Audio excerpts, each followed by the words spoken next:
Hey everybody, welcome back to the IHC craft room. Tonight we're going to do something super cool. We're going to be making I guess it's a doily kind of wreath. This is a crocheted piece that my mother-in-law made for us a long time ago, which is just so stunning and so beautiful. If you could see this up close. So we're going to be using this on a wreath frame today, and then we're going to add some flowers and turn it into a wreath. I'm super excited to do this. So we're just gonna get started because I'm not 100% sure how we're gonna swing this. I have an idea, but okay. So this is actually too big for my usual 14-inch frame wreath. It would have overlapped it. So I really didn't know what to do. And then I remembered I had this really big one, this 18-inch one that I got from Dollarama a long time ago for $2.50. And I realized if I could just cut these brackets off so that we're not on the crossbars, aren't on anymore, I'd have 4 individual rings and they will definitely fit. One of these will be great. I'm thinking it's probably going to be the second one.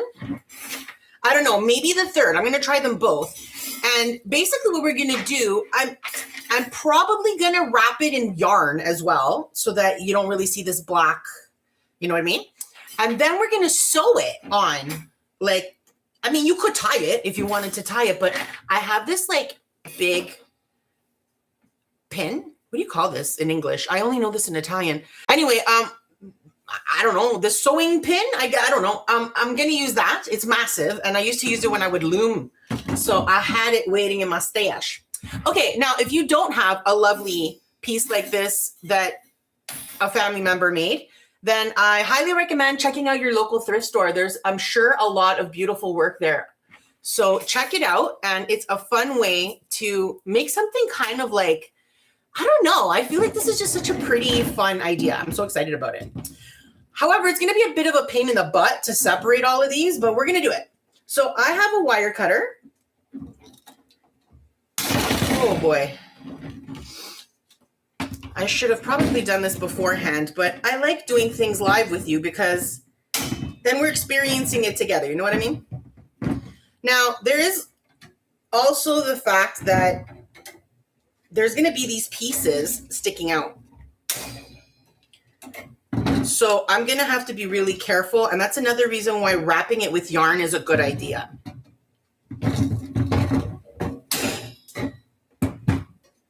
All right.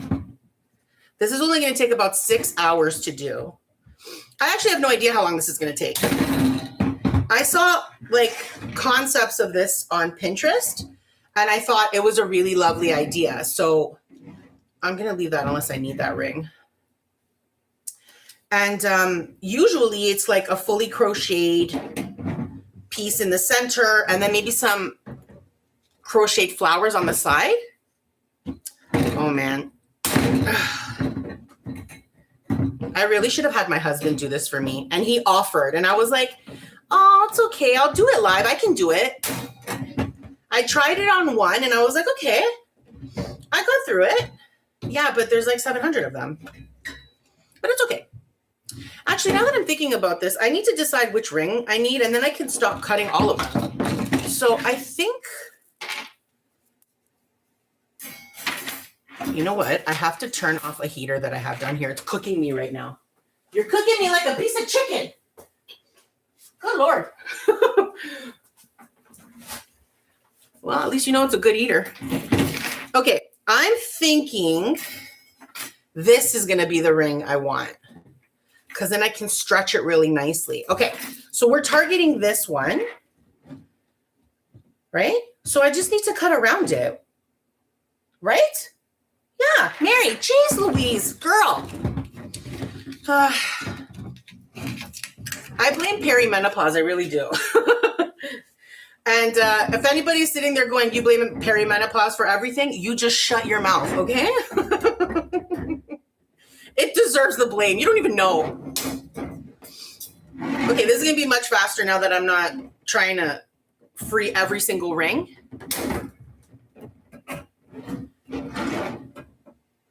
But I find this happens to me a lot.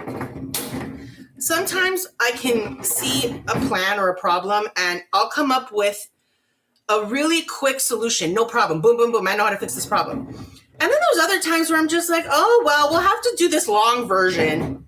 And then I start doing it and I'm like, wait a minute, there has to be a better way. And I'll eventually get there. But I mean, it's not my brightest moment.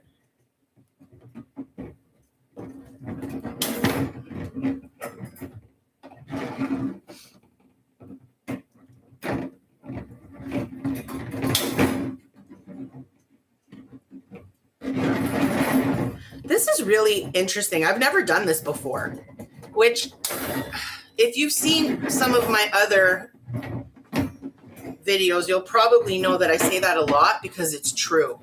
I do a lot of things for the first time, either live with you or in some of my videos. And it's something that I really enjoy because it's nice to try something for the first time with a friend, you know? All right. Woo-woo. We've got our ring. Let me see if I can trim these down a tiny bit. Where am I going to put this? You go over there. And try not to make a ruckus. I'm scared they're going to fall on the floor in 10 minutes, and I'm not going to expect the noise, and I'm going to jump out of my skin. Okay, so I'm going to try to see if I can get closer on these nubbins, but I don't think I will be able to because I had placed it right up against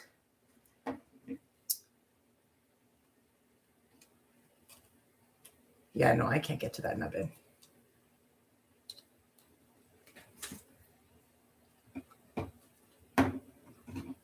Yeah, no, that's going to have to stay. I'll try one more time. Well, a little bit. Okay, I'm going to just let it go. That's not going to work. So what we're going to do now, I didn't even turn on my glue gun, so I'm going to have to tie this on and I'll glue it after. What I think I want to do is wrap this whole thing in white yarn. Now, I have this thin yarn, but I also have this chunky yarn, and I'm torn because the chunky yarn would really, really cover the base easily. But I feel like maybe it might be,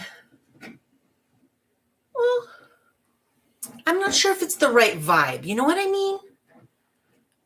Because this crochet kind of lends itself to like a rustic country kind of vibe. You know what I mean? Whereas this bigger yarn, this chunky yarn, it has more of a, I don't know, like a cozy vibe. Yeah, I don't think so. Too bad. It would have been easier, but that's okay. I'm up for the challenge. We are going to wrap this all the way around, and I'm going to try to remember to keep this wreath frame in the shot because I keep trying to shove it away for some reason. Okay, so how do I want to put a knot on here? I think I'm going to do a slip knot because then I'm going to probably glue it. So this is what I call a slip knot. I'm going to bend it over on itself so that there's a little loop here. And then I'm going to tie this in a knot over my finger. Pass that through the center. And we're going to have a little loop here.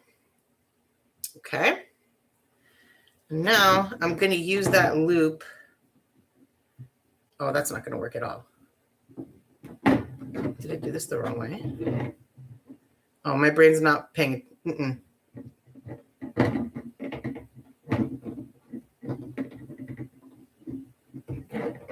Well, that'll do for now. I don't think that's what I was planning on doing, but whatever, it'll do. Let's not reinvent the wheel here. Okay, rule number 1, anytime you are wrapping anything, specifically a base of a wreath, don't let the item that you're using to wrap it get away from you. It's incredibly important that you make sure that you're always aware of where it is at all times. Don't let it roll away. Don't let it turn into like 75. Yeah, this is going to take a hot minute. That's okay. And the reason this matters is because you will eventually end up knotted if you're not careful. That's why I wanted to use the bulkier yarn, because frankly, it would be a much easier experience to wrap it, but it's just not the vibe. And we need to keep the vibe. Now to keep it in place though, I think I'm just going to have to hold it. I wonder how long this is going to take. It's 7:10 right now. Let's see how long it takes for me to wrap this.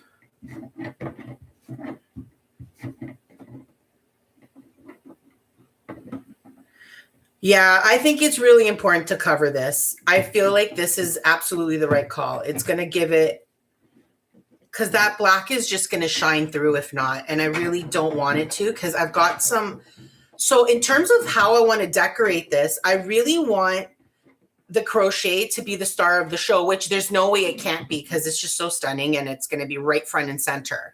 But at the same time, I do want to put like some spring flowers and some really pretty things that I have kind of sitting off to the side here.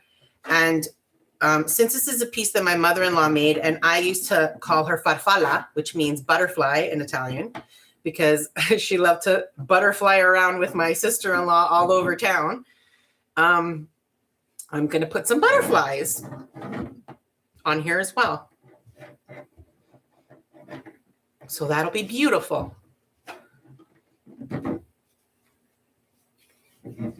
Okay, patience is the key. And also stay away from the glue gun. So I turned on the glue gun because you absolutely could have started this by gluing the yarn down instead of tying it. You could have also tied it much more easily than the way I did it, because the slip knot probably wasn't the easiest way in the world.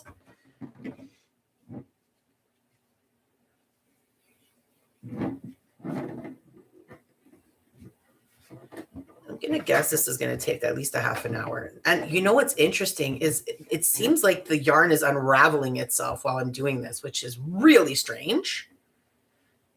It's like it's twisted itself somehow.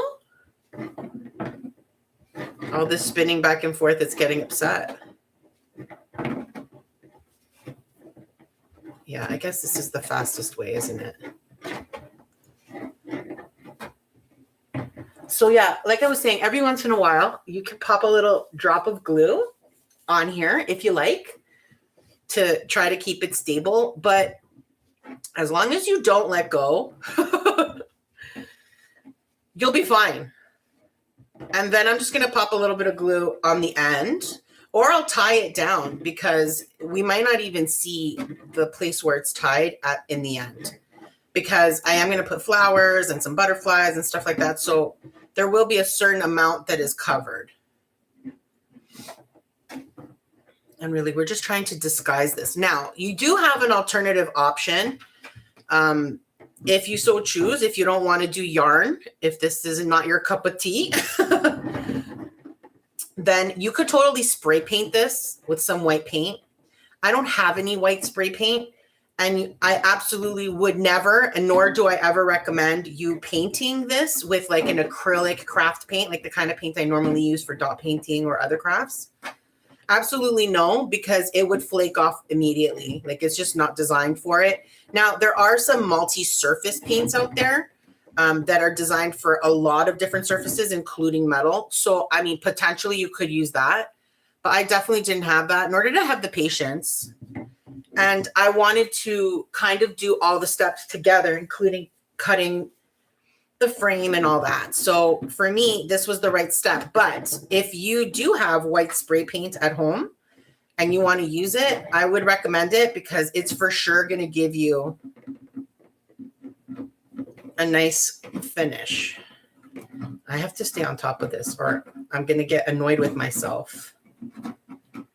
If after I do this whole thing, I then can see the ring, I'm going to be very unimpressed with myself.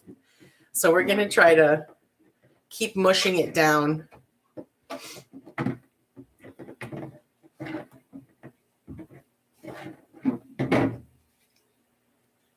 wonder if there's a faster way because the ball, but I don't know. I feel like any way you would be maneuvering something over and over again, it's always going to get a little messy and fussy. fussy.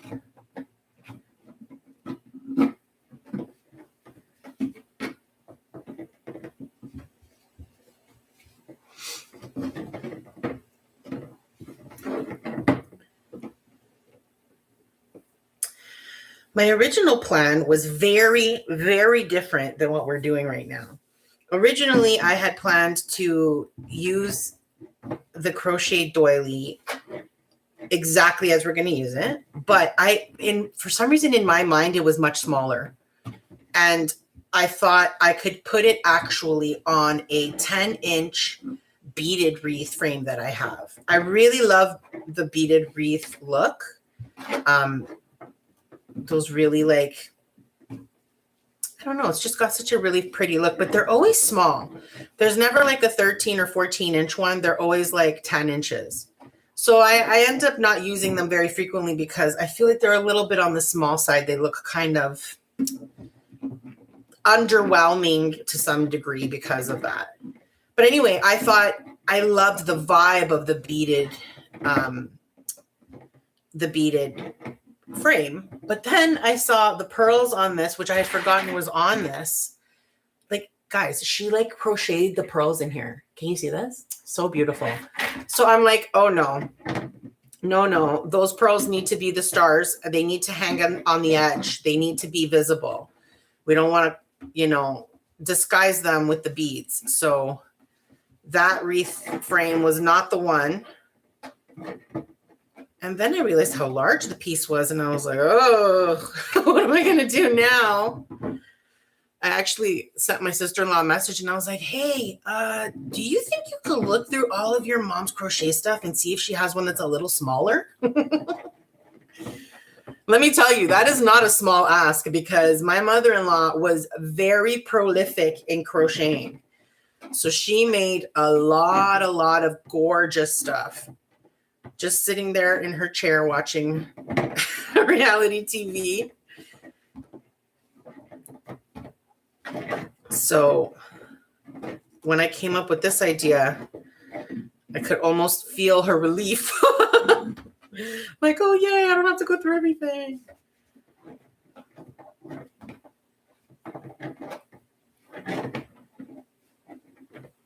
Okay, we are nowhere near close to being done, and we're about 7 minutes in because I said I started at 7:10.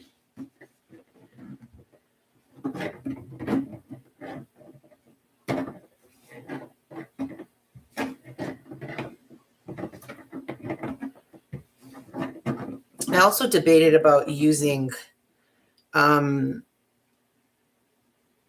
like a white ribbon. I don't have enough of like skinny satiny ribbon, which is really too bad because I feel like that would have been lovely against the crochet and the beads. I mean, the pearls, I really feel like that would look stunning, but unfortunately I don't have enough of like a skinny white satin ribbon to use. And the only ribbon I had was like, a fairly large 2.5-inch wire edged ribbon, which is my preference for making bows and ribbon bundles and stuff like that, but not for this. This needed to be a little bit more dainty to kind of complement the intricacy of the patterns of the crochet. And okay, and now we've covered one of the nubs, so that's good. I mean, it's going to be a bit noticeable, but I'm very crafty. I will find a way possibly to disguise it, or I'll just embrace it. That is generally how I roll with most things when it comes to crafting. I try to incorporate it or make it look like it's what I meant to do, or I hide it.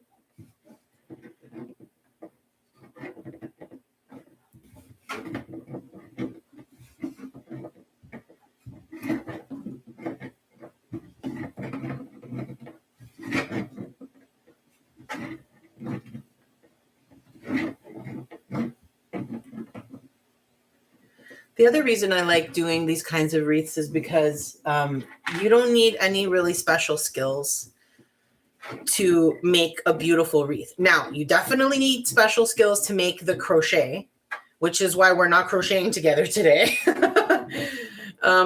But you could, I'm sure, find some gorgeous pieces at some thrift shops because we see them. I've seen them. I actually went to my local thrift shop not long ago because I'm going to be using a couple of really beautiful bowls that I got from there to make some candles in. I'm really excited about that project. That's coming up soon. And if Mary in the future is watching this and maybe doing some timestamps or something related to that, you could put that in the video up here because by then maybe, maybe by then I will have already done that project. So let's hope so. If not, check on my channel. I'm sure it'll be there because I'm so pumped to do that one. Because that one's going to be a really special candle. Because I'm not going to be using the wax I normally use. I'm actually going to be using some candlesticks that I bought from the dollar store.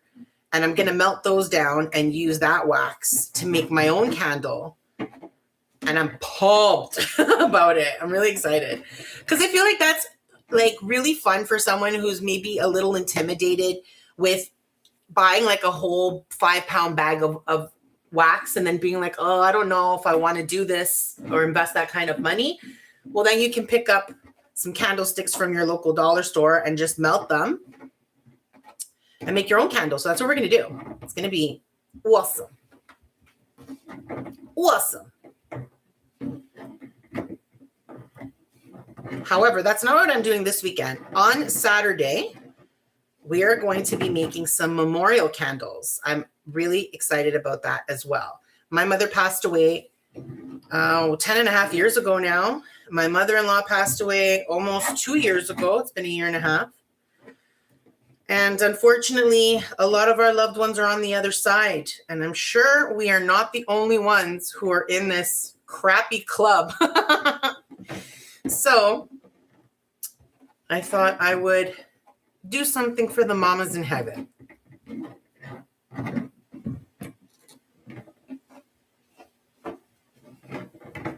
Okay, so I need to re-roll you.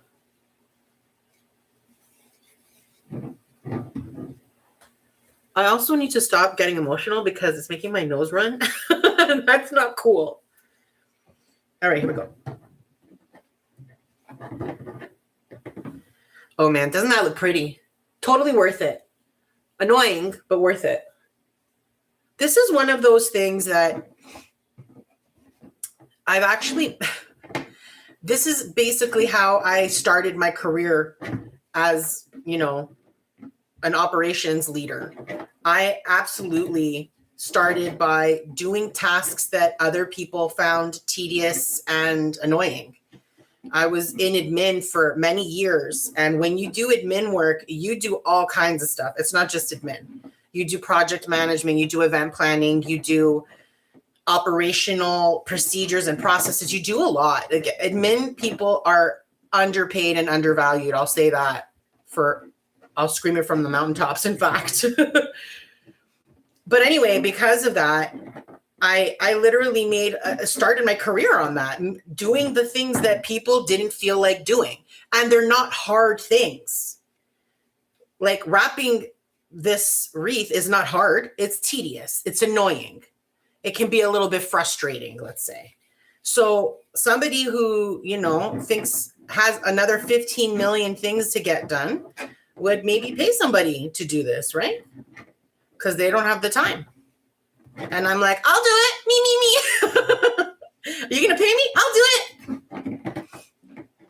So patience is something I have cultivated professionally for many years. And it has served me very well. I've made some beautiful, stunning projects because of that patience. I'll tell you that. Yeah, that's good. I want to move you out of the way. I feel like you're a little intrusive. Okay, glue gun.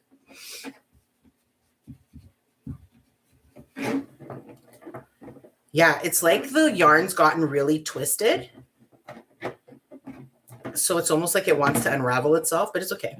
It doesn't matter. It's still, as long as it's covering the base, that's all that matters.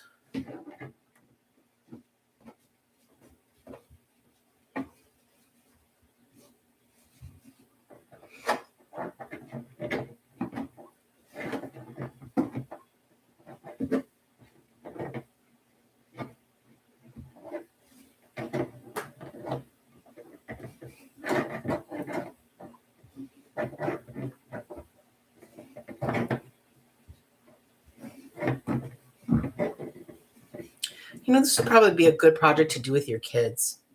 It's good for like tactile and, you know, hand-eye coordination and patience and all that stuff. And it's an easy achievable thing that can be done that actually is really skill building.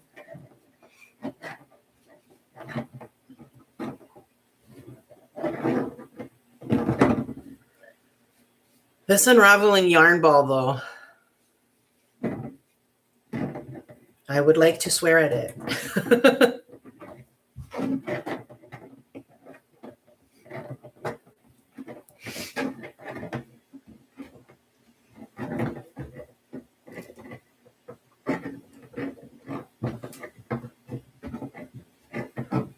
You know what? I think I'm actually gonna mute myself for a second and blow my nose. That's how much it's bothering me. I'm gonna do that when I get to the crossbar nub. The crossbar nubbin. Because I don't want to keep like sniffling. I find sniffling really irritating. Ask my poor husband. He's not allowed to sniffle more than twice. I'm like, do you want a Kleenex so you can blow your nose? Because your wife is about to snap.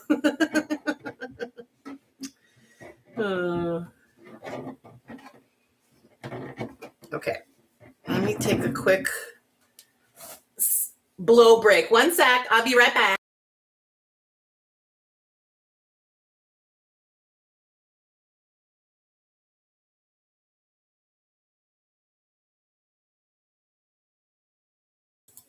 I truly hope that like muted my mic.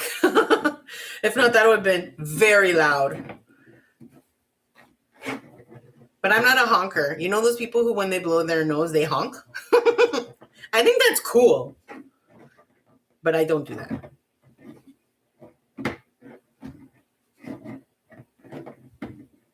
Although I'm sure that must be annoying for themselves. Like they can't blow their nose without outing themselves that they're there. It's like, honka, honka.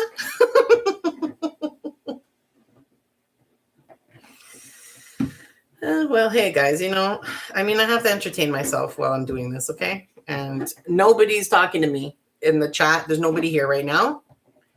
So if you're watching this in the replay, I also can't chat with you right now. Although please comment below because I'd love to talk to you regardless.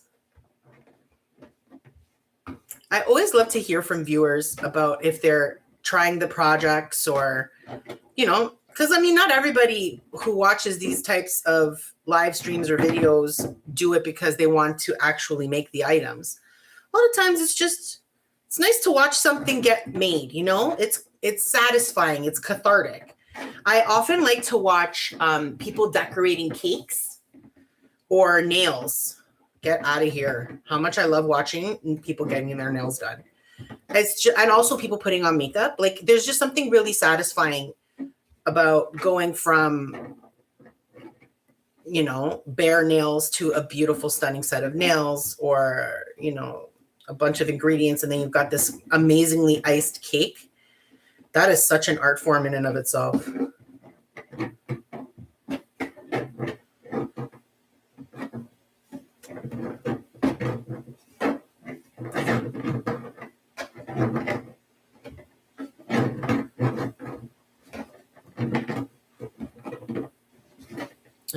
See?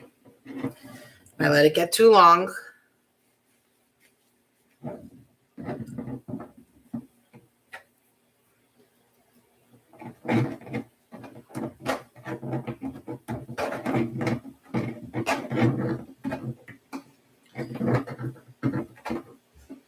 You know, it's funny because before I started doing live streams, I was, you know, I'd make the item, I'd record myself making it, and then I'd edit it and I'd, you know, write a script and do voiceovers and all that jazz. I'd make like slides for in between.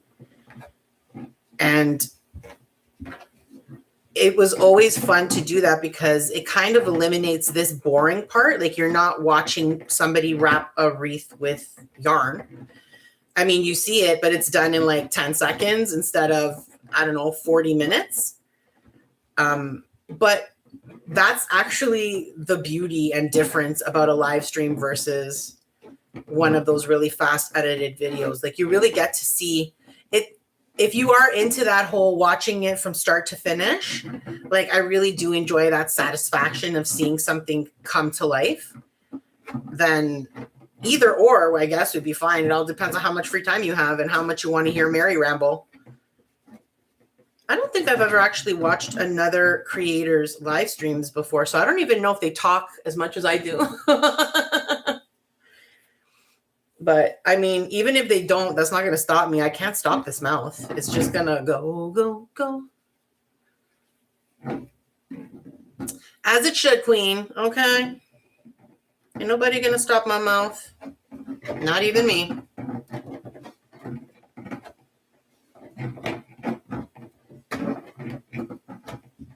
Oh, dude.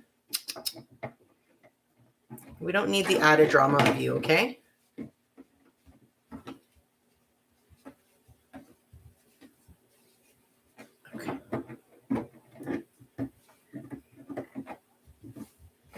Okay.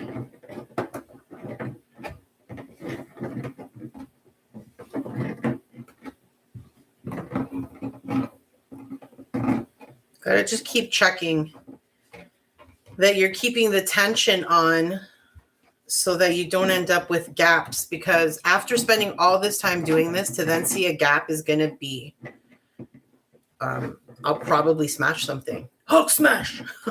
Something like that. I really enjoy being weird. I hope you guys do too. Embrace your weird. Let your freak flag fly, as they say.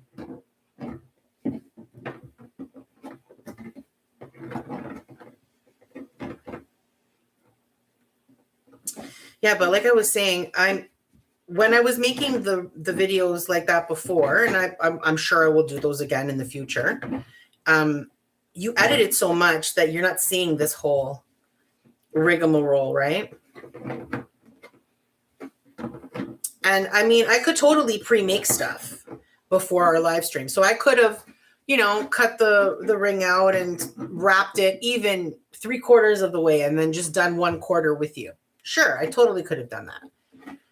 But that's not the full process. Like, I've never made this before. Like I said, I wanted to try it for the first time live with you so that, you know, if maybe you're a little intimidated about trying something new, you can see that maybe it's not that hard. And, you know, I make mistakes all the time, all the live long day.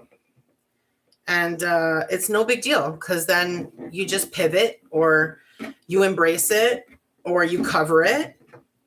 There's always a way to deal with it. There's always a solution. And it's, to me, that's one of the fun parts about crafting.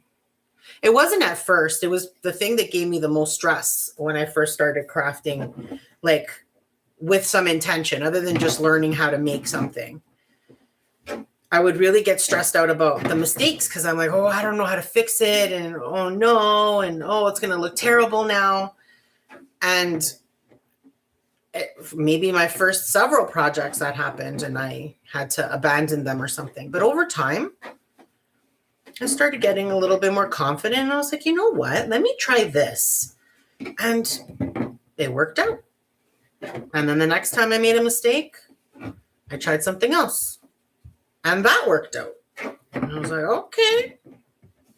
Look at me being all adaptable.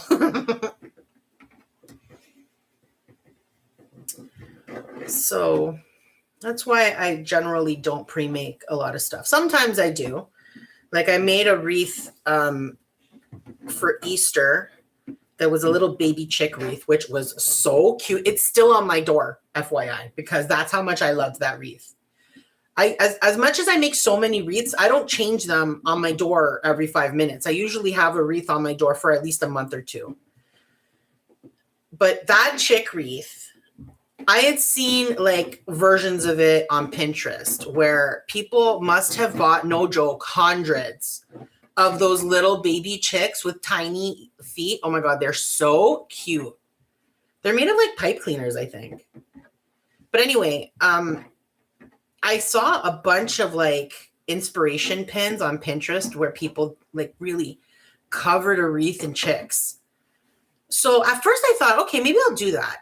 And then I started looking at the price of the chicks and I'm like, yeah, I'm definitely not doing that. Like I can't afford that. Like those chicks were super expensive.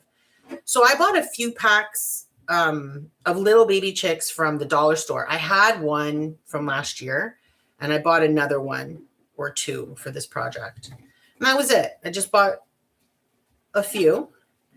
And then I made a whole bunch of pom-poms. Now the pom-poms are easy to make, especially if you have a pom-pom maker, super easy and pretty mindless. You can do it while you're watching TV and not stress, you know? But the problem with making so many pom-poms is that it takes time. It's time consuming. So for me to do, I think I made 48 pom-poms if I'm not mistaken. So for me to make 48 pom-poms as a live stream, I need to like have a nap at some point. Like, no way. And actually my hands could not handle it with my carpal tunnel. So I actually made them in stages. Like I'd make 2 or 3 at a time and that was it. Like it was not something I did over a 1 hour period or something. So in that case, I definitely made them ahead of time. I did show how to make a pom-pom, but I didn't make any like bunches of them or anything. And it was still like a 2.5 hour live stream. Imagine if I had to sit there and make I really don't think, I think it would have taken like an 8-hour day to make all the pom-poms, especially because my hands would start getting worse and worse. So I'd go slower and slower. Do you know these little nubbins from the crossbars that we cut off?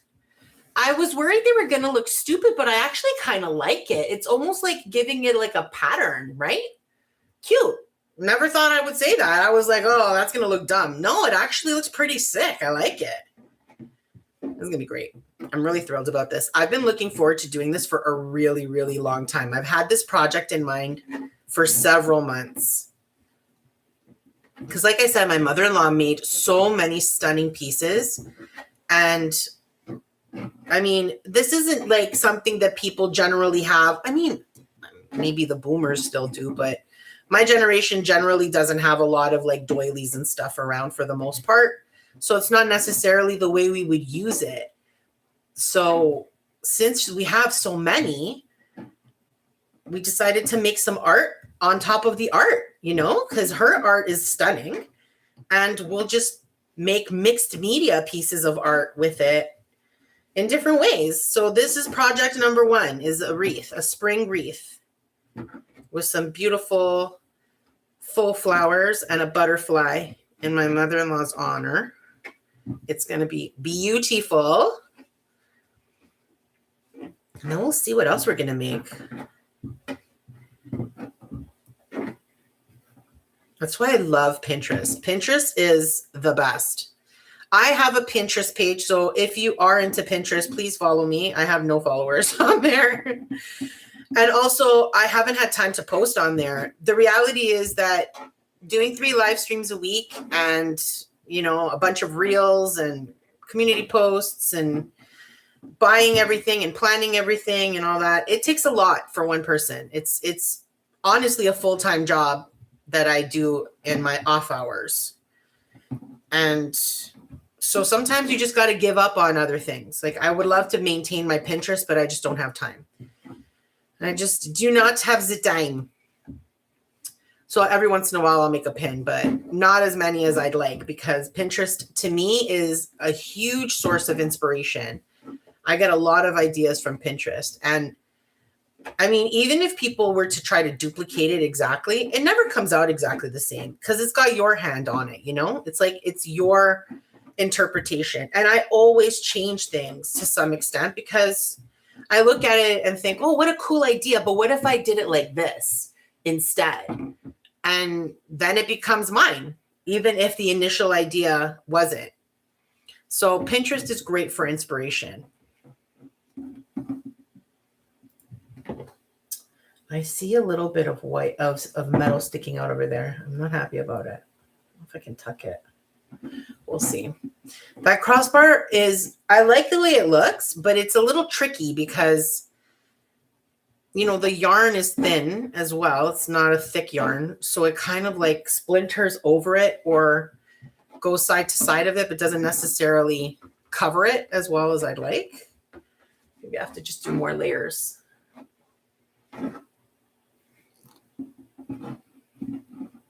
We are well beyond halfway. It's been about a half an hour. Now keep in mind, I've stopped several times for my hands and also to blow my nose and just to tell a story. So I think we could maybe shave off another 5 minutes with my nonsense. But yeah, this is easily a 40-minute wrap job for sure. Can you imagine if I let go of it now and it totally unraveled? You know what? I think I wouldn't be able to hold in the cursing then. I really do try never to curse on my channel because I know that there are some younger viewers, and I mean, learn your swear words from your parents like I did. You know what I mean? Don't learn them from me. I had a very extensive curse catalog. Swear words al Italiano when I was growing up. Very Italiano. But, and I still swear in Italian occasionally. Especially if I'm startled. My default when I'm startled is startled Italian Chihuahua. Oh, if you knew me, you would know why that's so funny. I'm going to tell my husband that later. I bet you he'll laugh. Because he's constantly startling me. I'm always like screaming. I don't actually scream, like scream, but I gasp. Occasionally I scream, but not often. Mostly I gasp. I thought it was just me who did that, but recently I saw on like I got into some algorithm on TikTok that was a whole bunch of women talking about the fact that their husbands are constantly terrifying them by just living. By just breathing and being part of their household. I'm like, oh, it's not just me. I'm just very easily startled.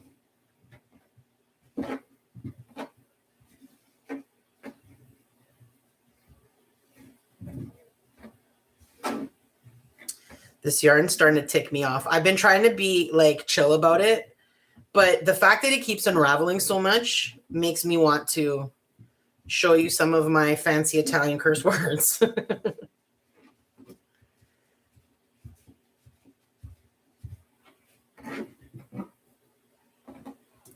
But we're getting there.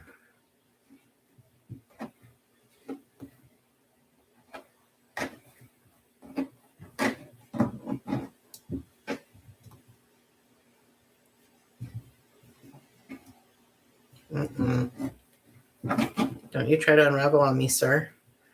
You and I are going to throw down.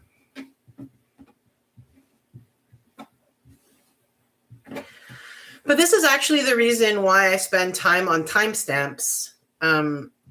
If somebody who likes live streams is watching something like this, they like the full step-by-step, play-by-play kind of layout, then it's really simple to jump around in the live stream because of the timestamps. If you just go into the description, you'll see a whole bunch of timestamps there.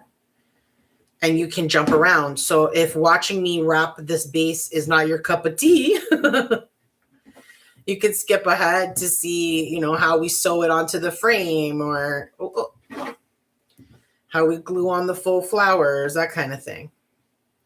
That's why I always make a point of putting timestamps. And if there's any live streams that don't have them, it's because I haven't gone around to it yet.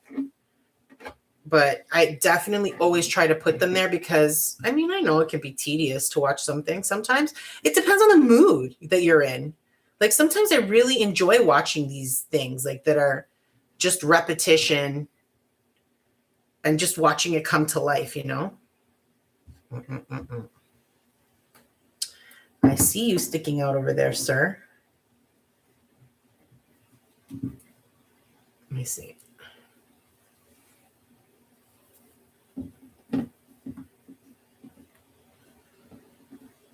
Why won't you stay covered? You're very rude.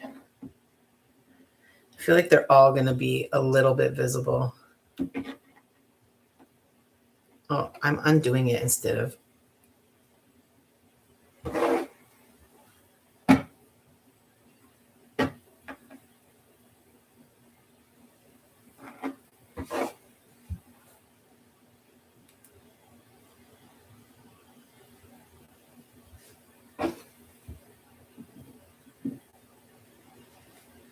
Okay, that'll do.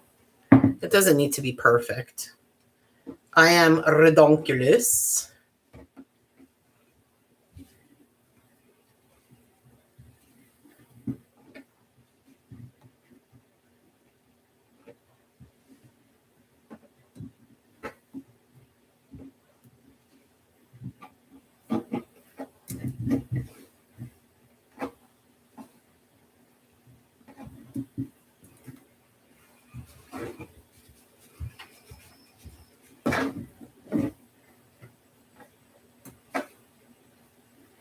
Yeah, this yarn is all twisted. It kind of makes me think of the phones that we had when we were growing up in the 80s. You know, the one that is in the middle of the hallway. The rotary phone. Beep, beep, beep, beep, beep, beep, beep. With the long, long telephone cord that would always look like this. Every once in a while, you would take the handset off of the hook and just hold it from the end and let it spin until it unspun itself. Oh boy, you really do get nostalgic the older you get, huh? The good old days.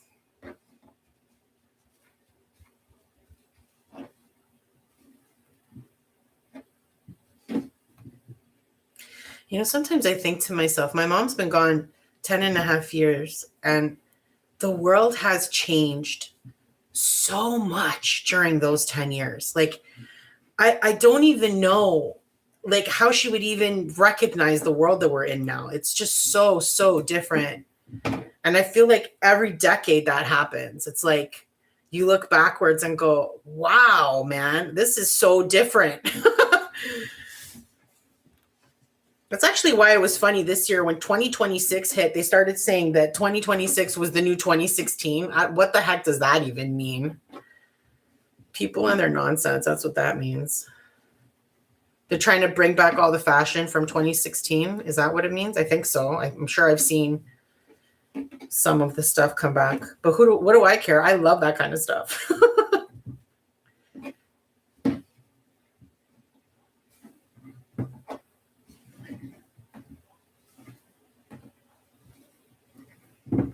You see, I mean, the edited videos that I have, they're much faster, but you don't get to hear stories like that. I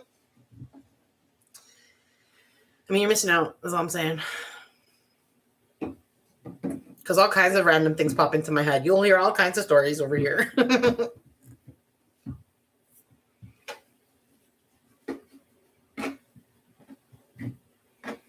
Oh my God, you have no idea how excited I am getting because we're getting close to the end. This is, I would say, if I had to do this again in the future. Now, actually, I don't know. I was going to say, if I had to do this again in the future, and I'm sure I might, actually, if this comes out as beautiful as I think it's going to come out, I'm probably going to do another one like this. But anyway, I really think if I were to do this again, I'd probably spray paint the base white instead of wrapping it in yarn. But having said that, now that I have wrapped it in yarn, yes, it was tedious, but it looks really good. And it has a lovely texture to it as well, which is going to, I think, play off the crochet piece really well. Like it'll blend in, but also it has like a really just pretty elegant vibe to it. I'm loving it. So I don't know. I probably actually would wrap it again. Maybe I'd find like a thicker gauge of yarn though. Not as thick as the one that I showed you before, because that was like, you know, warm sweater or lovely throw on the couch kind of yarn where you want to be all cuddly and cozy. But maybe like a yarn like this, but at a thicker gauge, I think is the word.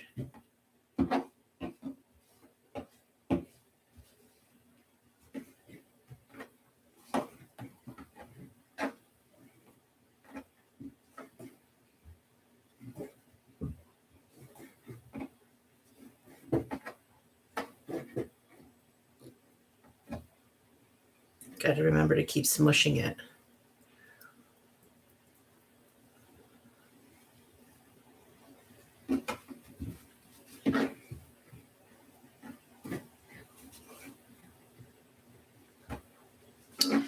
You know, it's funny. Most times when you're making a wreath, I find that the part that takes the longest is always the base, which in my opinion is appropriate, because if you don't have a good foundation, doesn't matter how beautiful the thing on top of it is, it will eventually fall apart.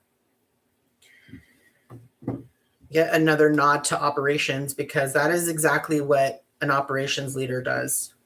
You are streamlining and making sure the processes are effective and fast and scalable.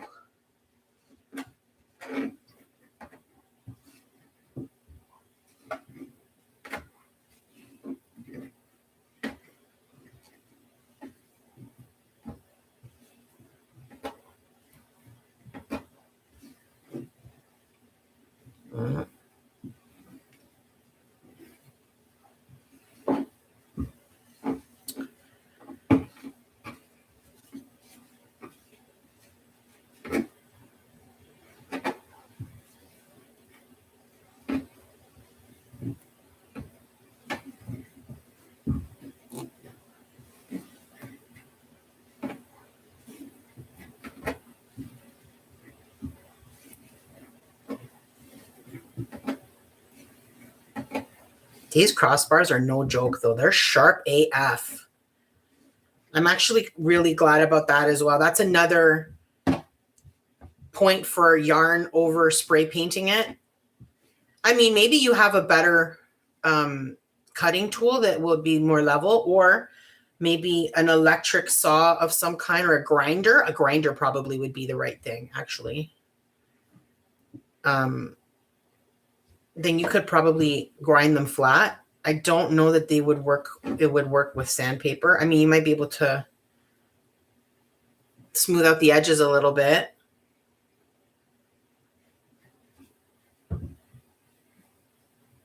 Okay, that side's covered. How about you? I almost smashed my face with it. It's a big loop. This is definitely the biggest frame I've ever worked with. That's totally a lie. Now that I just said that, I realize that's not true. On this channel, yes. But I usually have a very, very large wreath up on the front of my house between my two front windows. And that size wreath is, I think it's a 24-inch wreath base. So that's a bigger spice meatball. You know what I mean? That's definitely large and in charge. All right, we did it. It's covered. I'm pleased. Go back. Now give me a second, because that hurt. Oh my God, are you as excited as I am to get to the end of this? Because I'm so excited. Because I think the part I was looking forward to the most is sewing the crocheted piece onto it, because I've never done that before. I've never, like, anytime I've made a wreath or something like that, if I use a center item like a decorative sign or something, it's normally I glue pipe cleaners onto it and tie it onto the item and call it a day. I've never had to sew anything onto a wreath. Although I did see something on Pinterest where you can, maybe with a 14-inch wreath frame and a crochet hook, you can kind of like, I saw this really cute one where it's like, it has like a crochet right around the edge, but then over the rim or the circles. What are they called, Mary? Well, I don't know the real word, but over the circles. And then on the edges of the crochet, it looks really cool. I'm going to have a look at that and see if it's something I might want to try. Dude, you're really unraveling on me, and I don't appreciate it. It's making the yarn present itself stupidly, like in little pieces instead of... Okay, are you better now? I would just figure that you're going to start being a jerk right when we're at the end.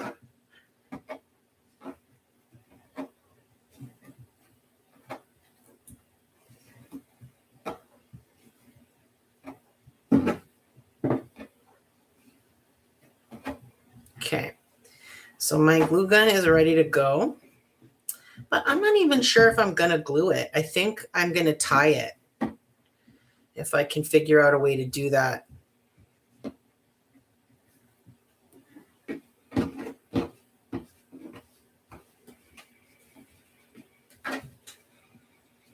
Okay, you're getting on my nerves again. Let's try to be friends. It's just a few more.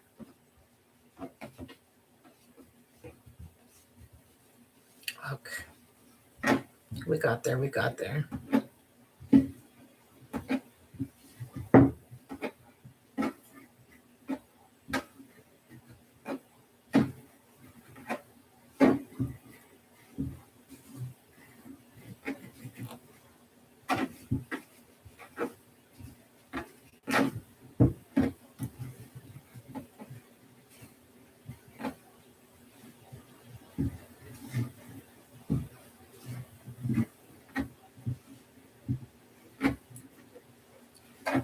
If you are going to work with yarn like this, though, a little tip, make sure you moisturize your hands before you start. They really suck the moisture out of you, the yarn. So keep that in mind. I always put lotion on my hands before I start a live stream. Little behind the scenes tip. BTS. And with one exception that I can think of, putting cream on my hands before crafting has always benefited me. And the exception that I'm thinking of is I was working with a potato nail because I was trying to make a tunnel through a pillar type candle, a tunnel so that I could thread a wick through it. Oh God. And to pull out the potato nail that I used to create that tunnel, I couldn't grab it. My hands were too lotiony. So that was a fail. That was actually really upsetting because I was like, what am I going to do now? How am I going to take this thing out of here? I think I ended up putting rubber gloves on in order to have the grip.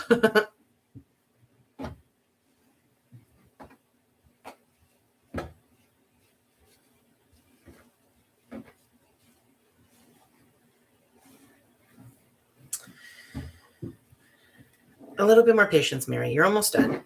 I'm getting angry with the yarn because it's getting out of control and I'm tired of having to stop and wrap it every 2 seconds. But if I don't, it's going to turn into a knot very soon. You see all of this nonsense over here? That's going to turn into a knot in no time. I'm telling you this because I have done it before. Often. More than once.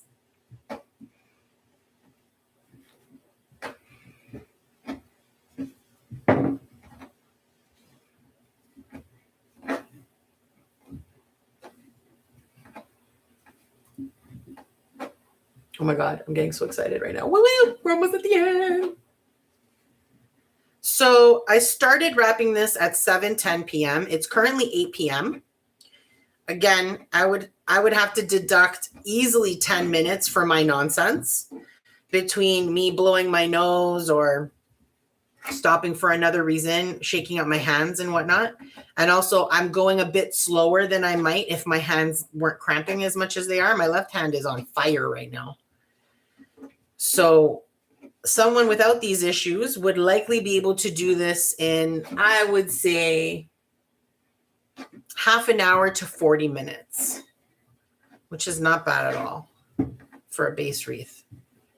Oh yeah, that's what I was saying. I totally had lost my train of thought about why I said about operations, but operations is the foundation of things. It's like the foundation of your house.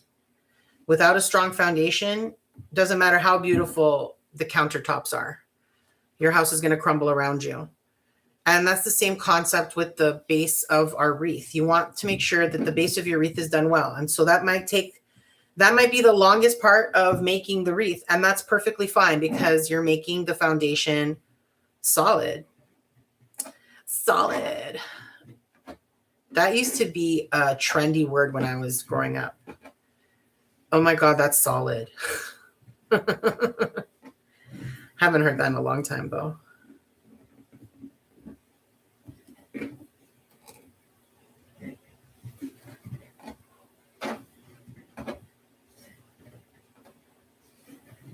There is completely different slang out now. The stuff that the kids these days are saying is something I refuse to say because there's a certain age where you can get away with trying to use the lingo of the younger generation. But I would say it stops at like 30, maybe 35. It definitely doesn't get all the way to my age. So okay, so we're at the end here, but I'm also on a nubbin. So I'm going to try to wrap that nubbin as tight as possible. And then my intention is to undo this loop if possible and tie them together. Yeah, that's kind of my plan. We'll see. Okay, so let me try that. Let's see if that works. We'll start by making sure we cover the nub. You know what? Yarn ball, I don't need you anymore. So keep acting a fool and see what happens to you. I'll just pull a bunch of you off and cut you off. Okay? So stop being so rowdy. We're on the same team.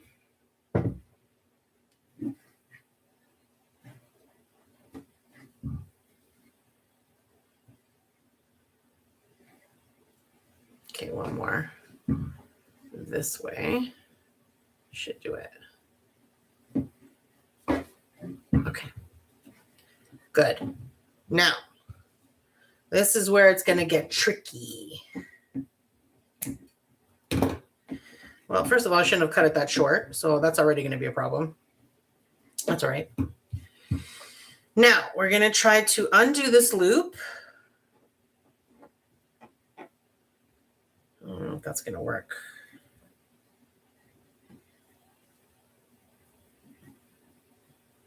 How did I loop you? I'm like terrified of losing hold of my yarn that's in my right hand. That's why I'm holding on to it for dear life. I really don't want this to start unraveling. I think I can make this work, but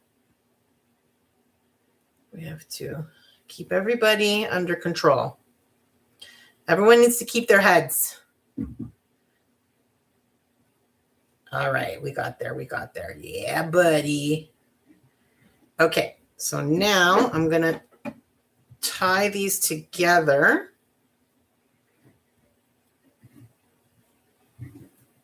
Literally end to end. I'll give it a double knot. You know, if I could undo this slip knot, I'd have a lot more real estate, but I'm not gonna. I'm gonna cut them anyway.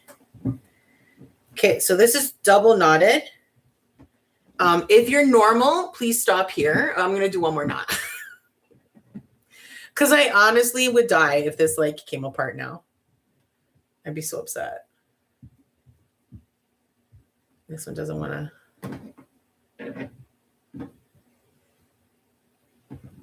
You don't want to tuck? I tuck you. Yeah. Get that out of there. All right. Beautiful. I'm going to trim this off. And just for the record, let me say, I'm so glad that's over. All right. Beauty. We are ready to party. So, how's my battery doing? It's pretty low. I am going to be using, I have two options here. I could use the yarn, or I have this, I don't know, string. It's not quite string. It's nylon. It's like a braided nylon. Twine, I guess. I don't know. It's lovely. I use it for lots of things, but I feel like I want to stick with the yarn vibe. So we're going to stick with the yarn vibe. And what I'm going to do is let me grab my needle here. Oh, that's what it's called, a sewing needle. Oh my God, I really had a hard time before. I think I called it a pin. All right, so what we're going to do, am I going to do a double? Yeah, I think so. I'm not sure how much I'm going to need, but I don't want it to knot itself. So I'm going to fold this over.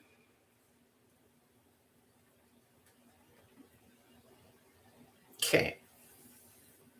And then I'm going to thread the folded over through this massive eye.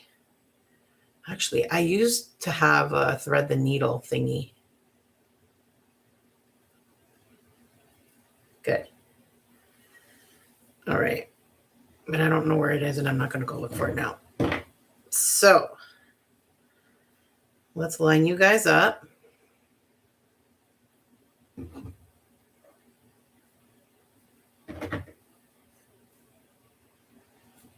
Why won't you move? Okay, beautiful. So how is this going to work? Let's see. Oh my God, that's going to look so good. That is going to look so good. Maybe I can pull it to the edge with a pipe cleaner. I think I'm just going to try. I'm not really sure what to do. I think this is too thick. Okay, so that is already one thing we know. So no doubles, just single. Okay.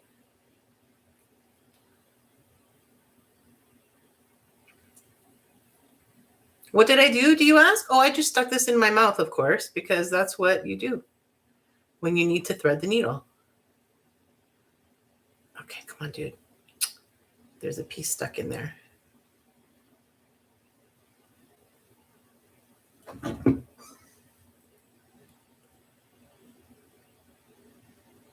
This guy's being a jerko.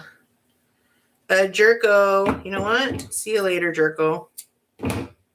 You gonna be rude? That's what you get.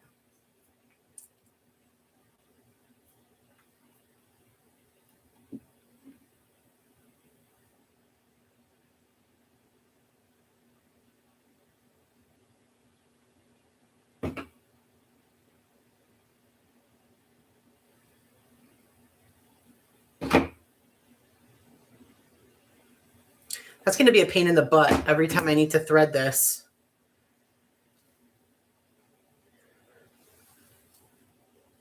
Oh, well. All right. So I think what I'm going to do is go from the back. I'm going to maybe tie this to the frame.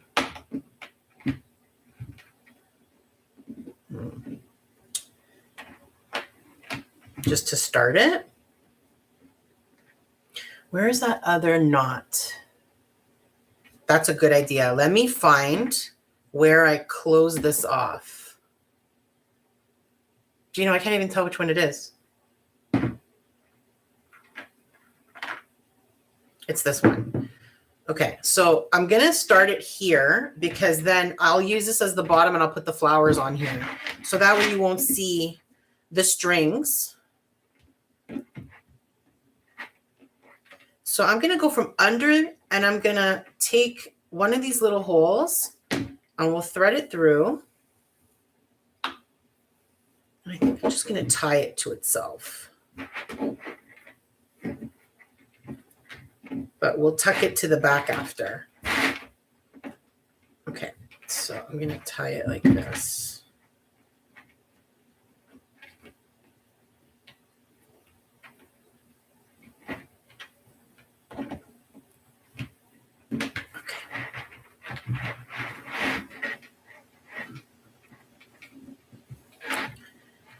I'm going to just do a double knot for now, and I'll leave the tail in case I need to do anything. I want to make sure that this is right, what I'm doing. I wonder if I should spread it out a little bit before I continue. We'll see. Okay, so again, I'm going to go under.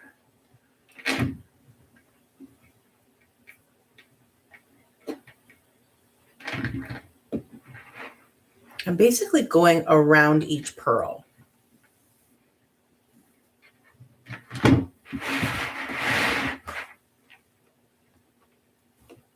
I think that looks good.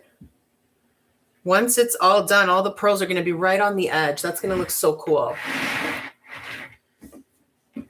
Okay, let us continue.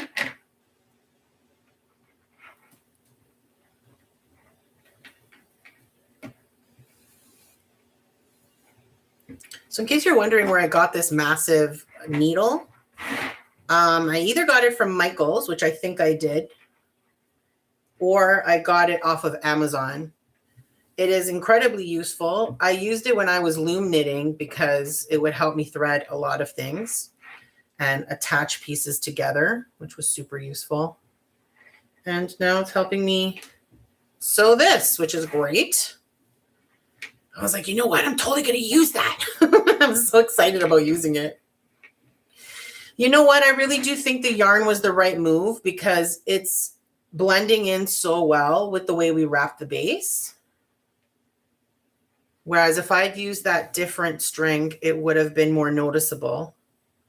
It's also, I'm really glad that I actually did wrap the base in yarn in the first place, because if I was just trying to rely on this stitching part, it's just not enough to cover the space. You would have seen a lot of that black frame sticking out, which I think would have really taken away from the vibe, you know?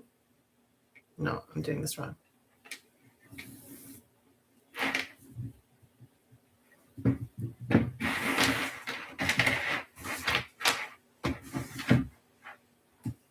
Cool. Cool, cool, cool.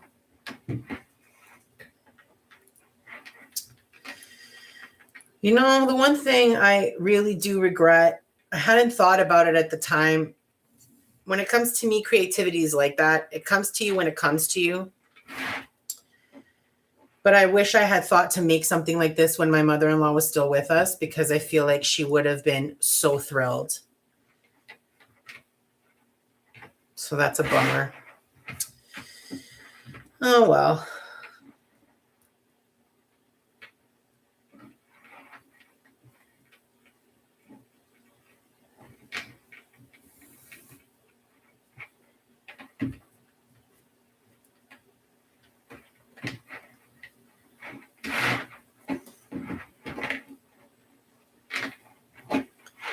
I wish you would stay on top. It's just that the pearls are obviously heavier than the crochet, so they fall.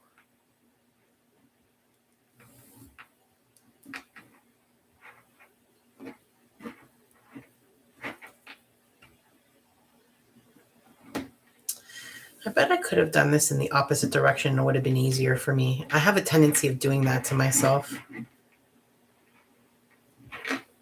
Like if I was going this way instead of that way, You know what? When I run out of this yarn, I'll try to start in the opposite direction.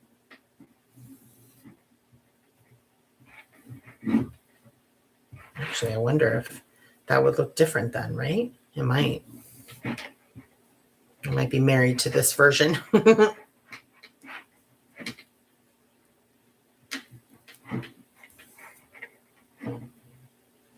Oh, no, I think I made a mistake there. Yeah, I did. That was silly.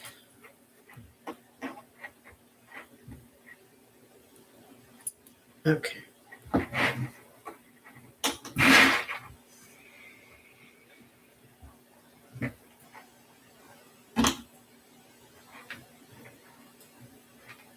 Oh, that's why I went too far.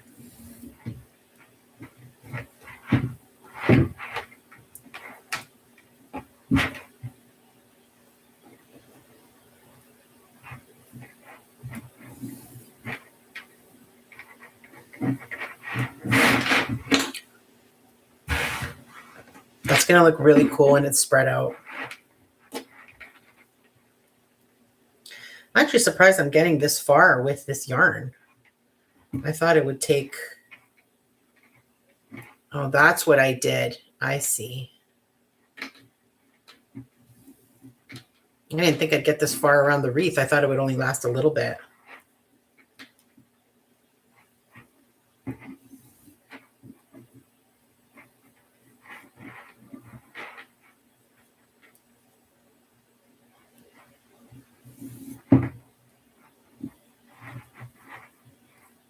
This is very satisfying.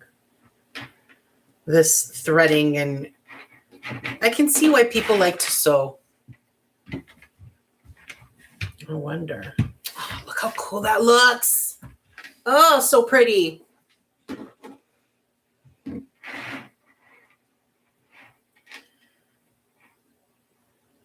Something that I've wanted to do, but I've kind of put off because I have enough problems with my hand. Or my hands. I don't really want to encourage. Oh, I did it again, Mary. Come on. Get it together, girl.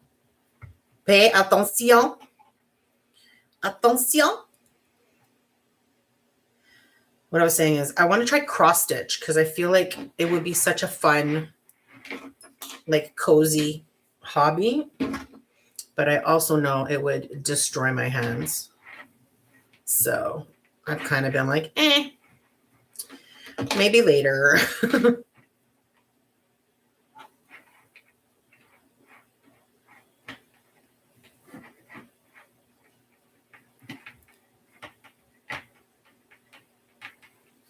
Beautiful.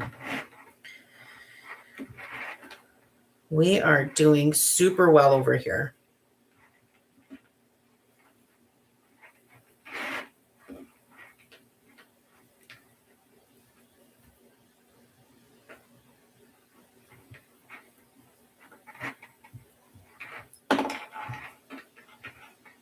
Okay, we're getting to the end of this. I have to decide how I want to cut it off.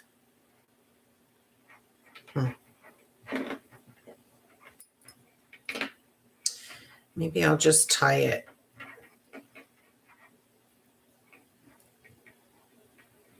Yeah, I got to stop here because I don't have enough give on the needle anymore. So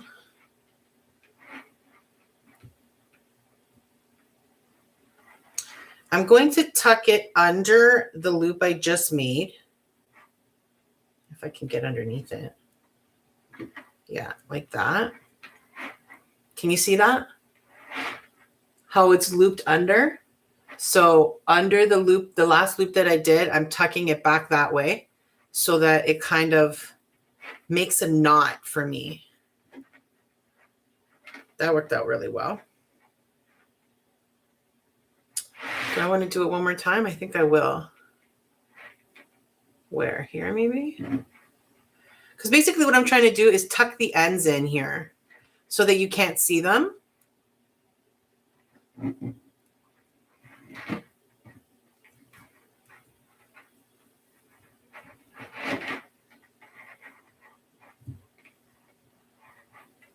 I think that's good. I'm going to cut that. I'm going to cut it long for now because I'm a little nervous about it. I think I want to tie it again. I shouldn't have let it get this small. So on the next round, I'm going to make sure I stop when there's more real estate available. Well, that was lucky that that went through the loop so easily.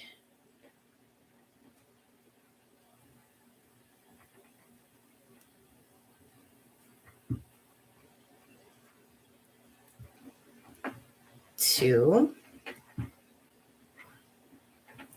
Double knotted is absolutely sufficient. I'm going to try for one more just because I want to.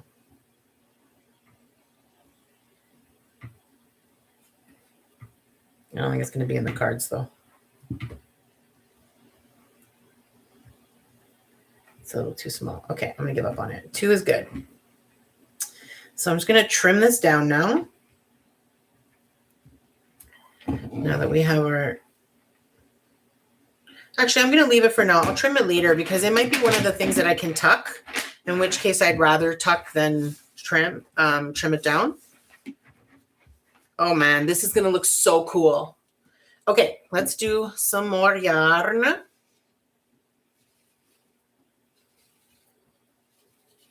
going to make it nice and long because I didn't really get knot vibes earlier, so I feel like I can get away with it.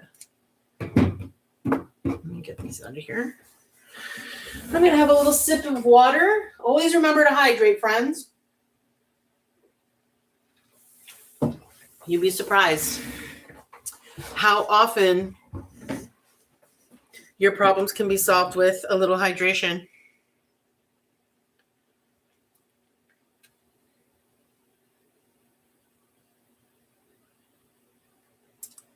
Come on, bro. Let's work together.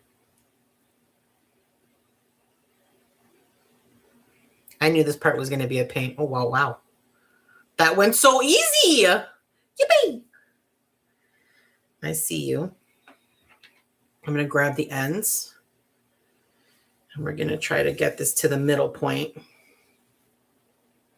Oh, this is long. It's going to be a pain. There you go. Nice and long. That should work really, really well. Okay, great. So now we're going to do the same thing. I'm going to try to tie it. Wait, let me see if I can do it this way now so that I want to go over. If I go over,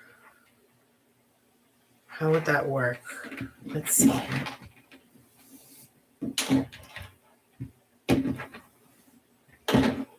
Yeah, I think I'm right. I think it will. No, it won't.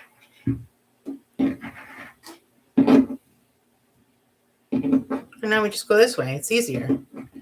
Okay, so how am I going to knot you in here? I think I'm just going to tie it. What did I do with that one? I think I tied it, right? Did I do it as a slip knot? I don't even remember. It was that long ago. Oh, Perry, you're such a jerk. Okay.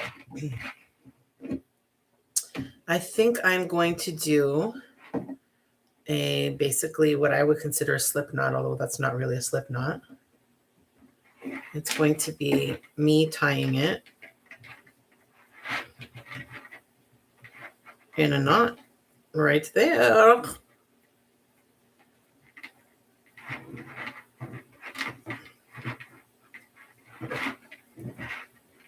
This is great. It really gets disguised. You can't see it at all. Once I trim everything down and tuck everything in and we start adding all of our additives, add-ons, decorations, you won't even be able to see these anymore. It's going to be like an optic illusion. Okay, so now we're going to try going over instead of under. You can go this way.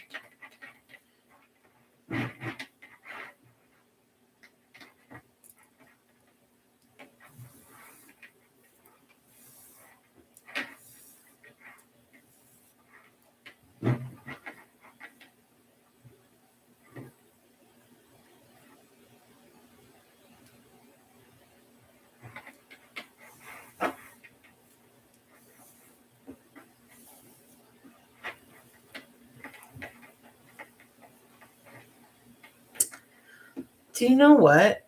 Does it look the same?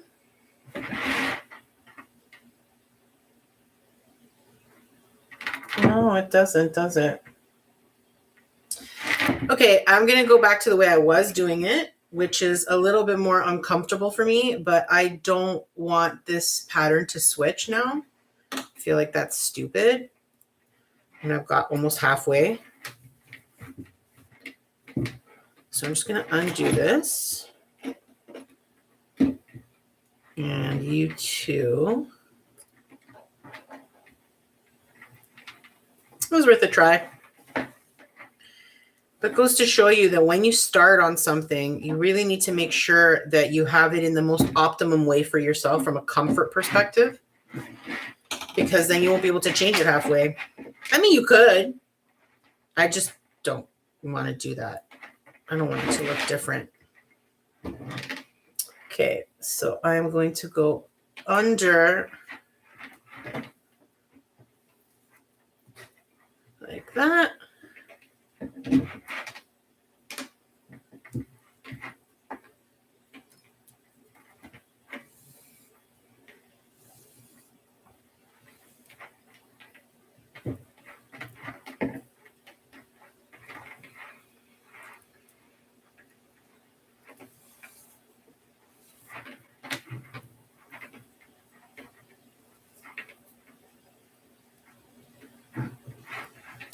Oh, I have a little knot here.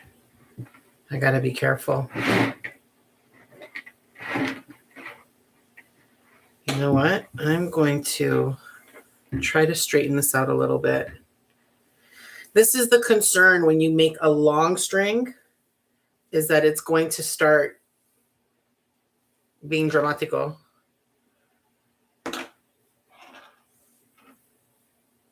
See, I'm doing the telephone cord thing. All right.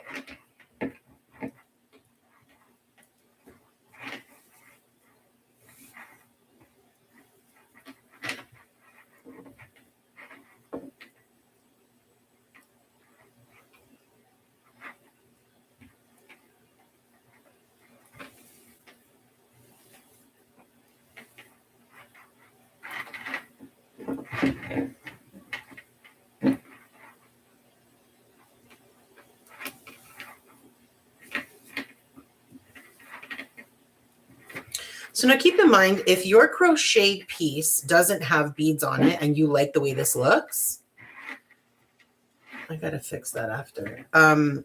You could thread a bead in as you're sewing. It would be a bit more of a challenge, but you could totally do that. You just need to have a bead that has a large enough entry point so that you don't have to worry about anything getting stuck, or actually not even being able to thread through, because that's the thing about beads. I've made a lot of things with beads over the years, and they make the smallest gosh darn holes on them, and then you can't use anything but like the skinniest wire in the world or the skinniest chain. So it's a bit of a struggle. So I don't know if you could use yarn in that case, you know? Okay, we are going to start getting to the point where I'm going to have to start stretching the piece across.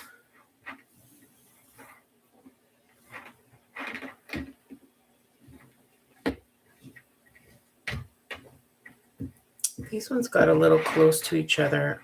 I don't actually know why. Oh, it might be because of this.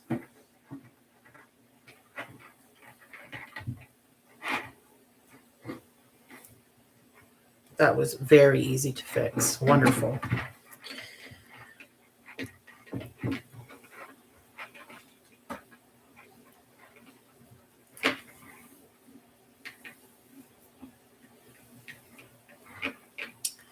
I'm thinking I might pull this.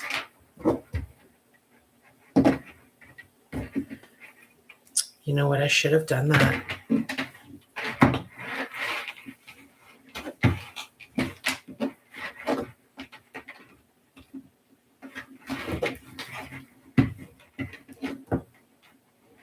You know what? This ring is too big and these are too tight now. Interesting. What do I do about that?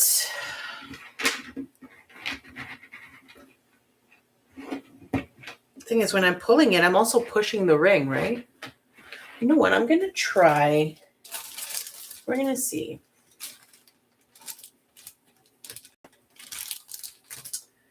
Let's see if I tie these down with some pipe cleaners. Calm down, yarn. You had your moment. Stay over there.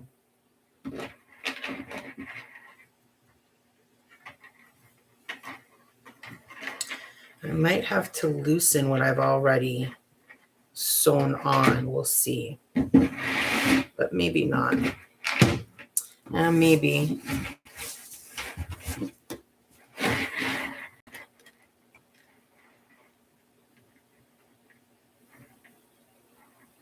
Actually, now that I think about it, when I was watching somebody do something similar to this on Pinterest, I think they had kind of tied it in a few places before. I should have looked at that before I did this, but that's okay. Live and learn. If I do this again, which I most likely will, I will start by spreading it out and tying it to the frame first in strategic places, and then we'll take them out as we go.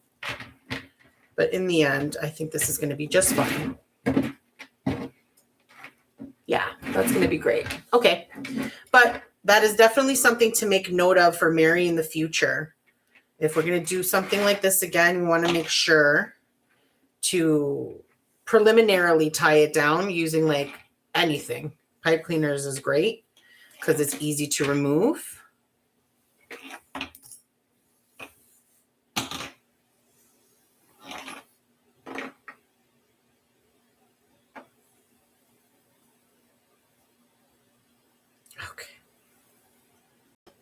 Okay, we're back at it.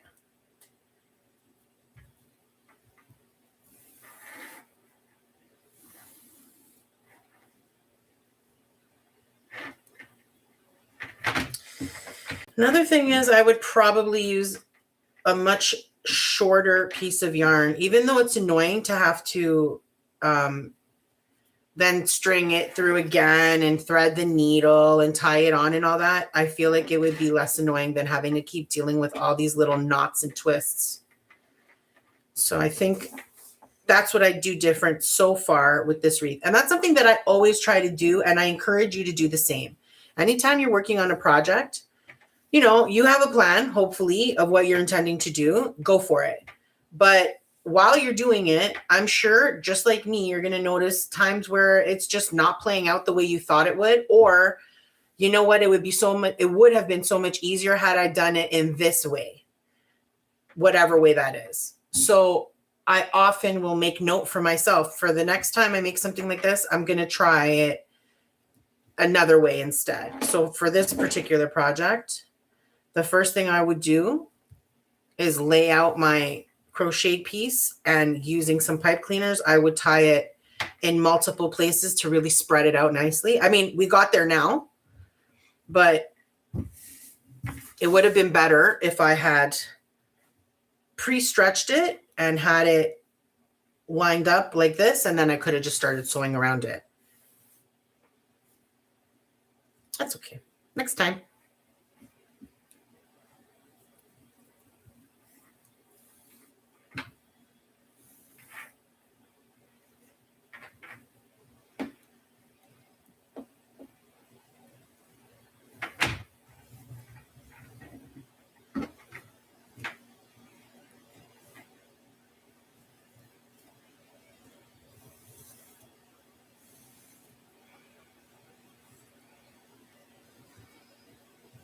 Escucha me.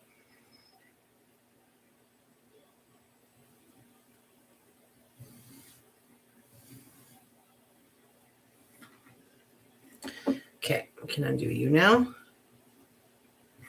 Appreciate your assistance. Thank you. Merci. Yeah. This is still going to be a bit of a challenge because it's so perfectly tightened here that we're going to keep pulling a little here. Definitely something that's room for improvement. I'm a little frustrated with myself that I hadn't thought about it ahead of time, but that's okay. You be nice to Maria. She's nice. You should always be nice to yourself.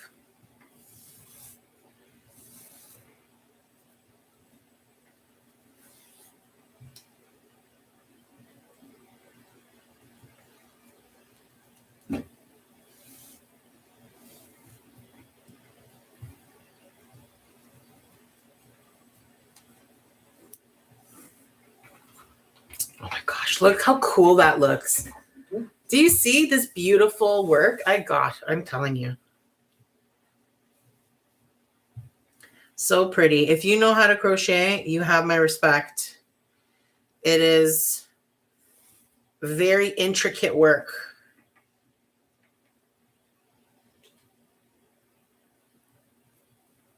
Like if you could see how tiny these stitches are of hers, like in these little, wow, it's crazy.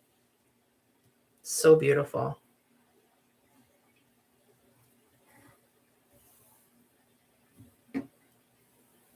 Mm. Are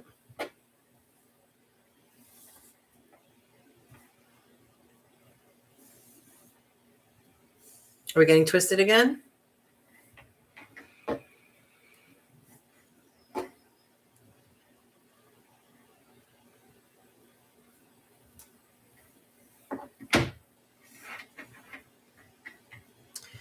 I think I love this idea with the flowers and the wreath. I also would love to do one if I have another one that's an appropriate size, where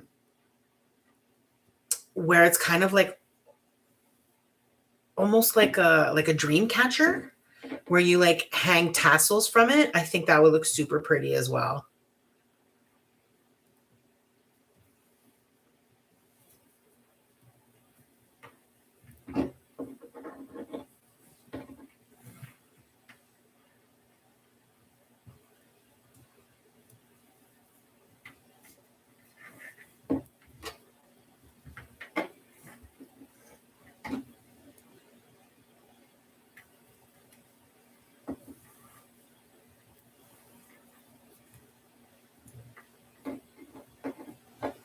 I'm going to have to try to pull it a little bit because the center is not quite in the center.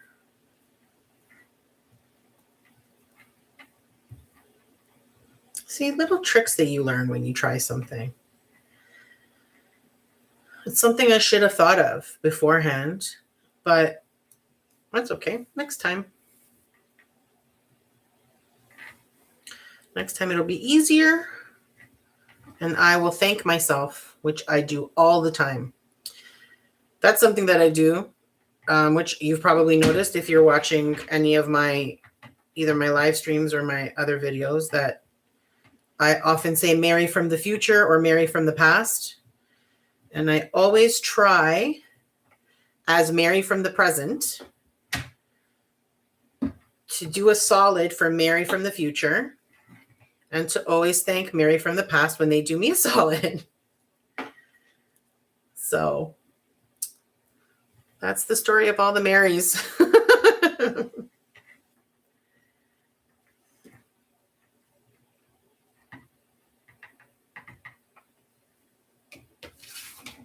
Let's get you guys out of here. Scoot, scoot.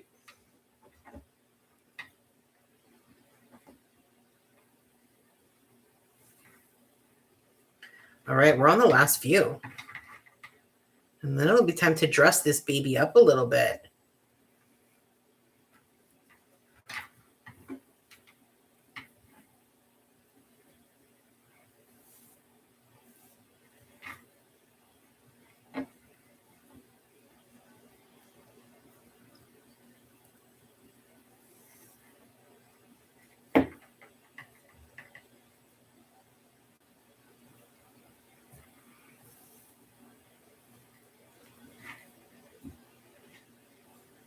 Oh my God, we're on the last one. Not this one, but this one. Hee hee. Wonderful. So cute. Okay, so I'm going to go backwards under. No, let's go under one more time. So it's a full loop. And then I'm going to thread through my last loop a bit.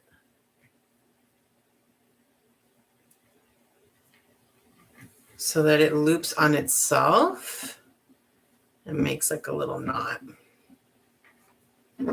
Beautiful. Now I'm going to cut this fairly long for my convenience. Thank you. I appreciate your help. Let me put this somewhere I'm not going to lose it because I will cry if I lose that. I mean, I could replace it, but why?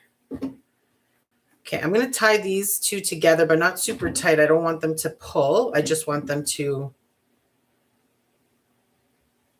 Actually, I don't even know if I want to tie them. No, you can't see it.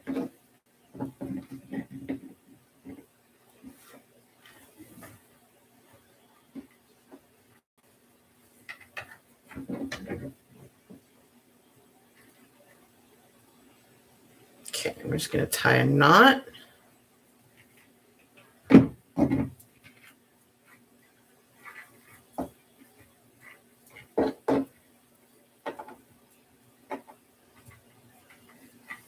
Okay. Now, I think I'm going to tuck it under back here so that I don't see it in the front. It would have been better if I still had the needle, but I feel like actually what would be really good is if I had a crochet hook right now. Actually, do I have one around here? I don't actually know. Yeah, that's going to be annoying. Do I have something I can use? Let's see. Let us see. What does Mary have among all of her scenes over here? I don't think I have a crochet hook. Like I said, it's not really something I do. I've never had... I tried for a bit, but it wasn't my thing. I did knitting for a while. Yeah, no, I only have these guys. That's going to be annoying. I'm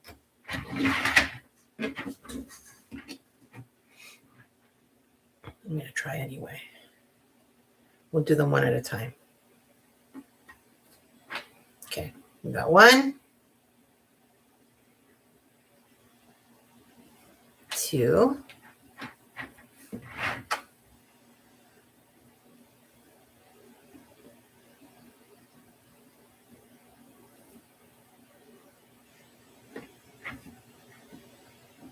Oh, come on, you're the last one. Be nice.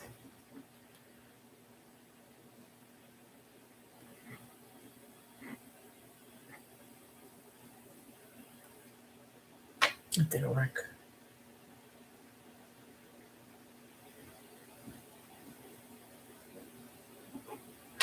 Why is this one so hard? I got all the other ones so easily. And this one's like, yeah, well, you made me be last, so now you're going to have to work for it.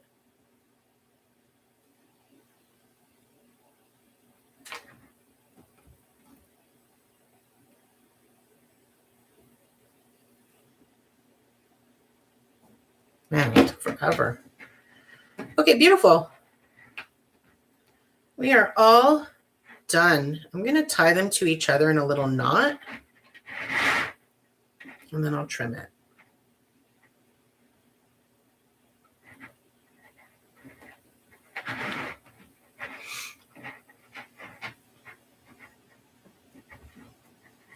Okay, I think we're ready to trim down all of these pieces of yarn.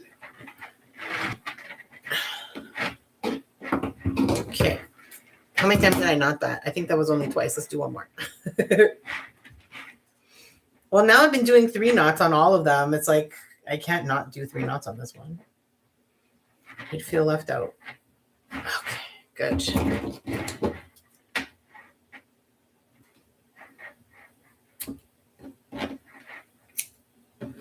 And then we got this one.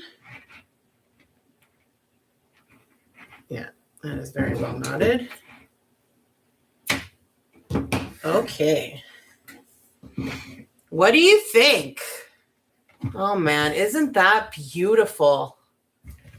Okay, we're gonna push all of the beads to the edge.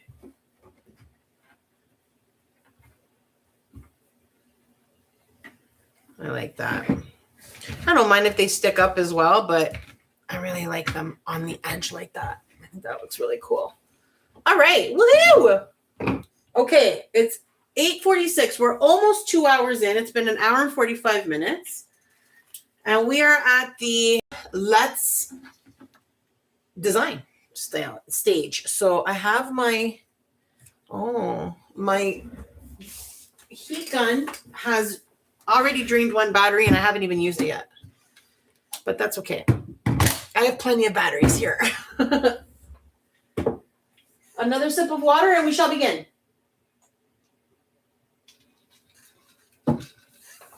Oh man, water's so good. Okay. Here is what I have in mind. I'm thinking I want to put a bunch of flowers. Do you remember I actually had stopped at a certain point and said, oh, we'll make that the bottom? I think I've lost that point. I think it might be. You're really fuzzy. I got to cut you.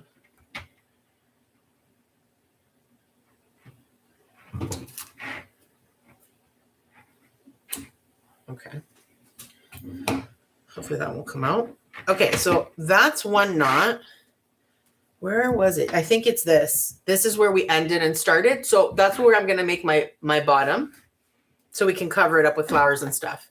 All right, so I've got a bunch of faux flowers that I picked up at Dollar Tree and Dollarama, which is pretty much where I pick up most things.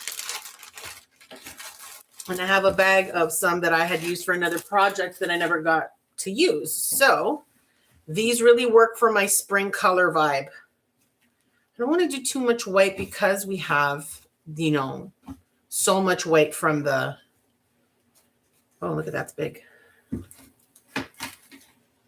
Some what are these? Sunflowers. These are cornflowers. They're pretty. Okay. We're going to see.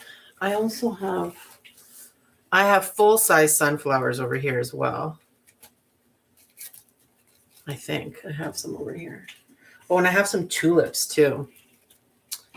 Ooh, I kind of don't want to use my tulips because I was intending to do like a full tulip wreath at some point. Yeah, we got some big sunflowers here. And I don't want to use up my inventory because they're expensive and I only get them when they're on sale. You don't want to come off? All right. I shall decapitate you using my wire cutter. Yeah, I like the sunflowers. I think we're going to use a few of those. Okay. I'm not loving this one. I used this on another project recently, and it really is so big that it takes all the attention, and I don't really want that. I'm kind of looking for like a mess of stuff kind of vibe. So a few of these.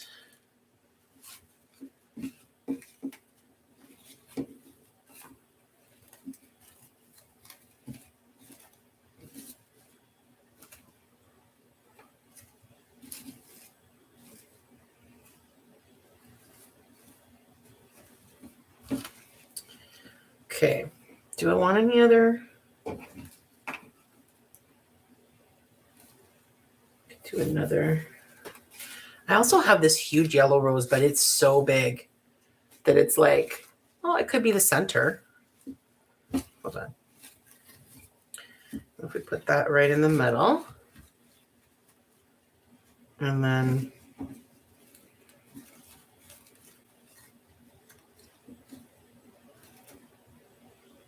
we'll do opposite. Maybe we could do a small sunflower here. That's cute. We're gonna need some pink.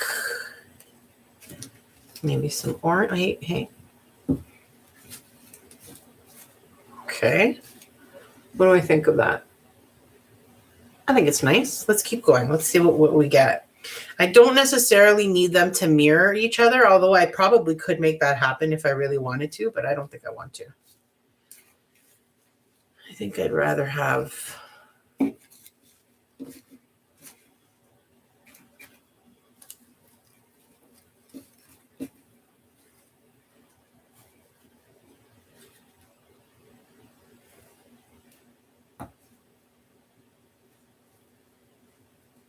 I also have white roses. Do I want to try a white rose instead?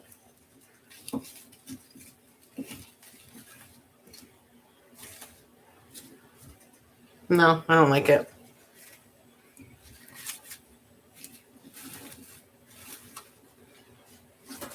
Let's see. What do we think of that? This will sit up more because it'll be glued down. I need something else over here.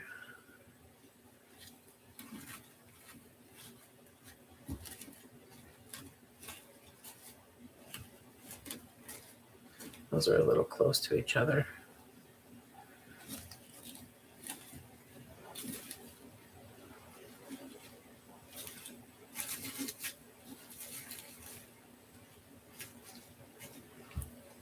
What do you think of that? Kind of feel like I want to go a little higher.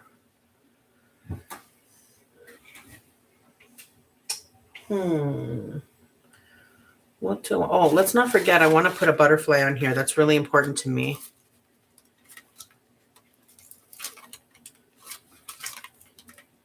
Like, aren't these so beautiful?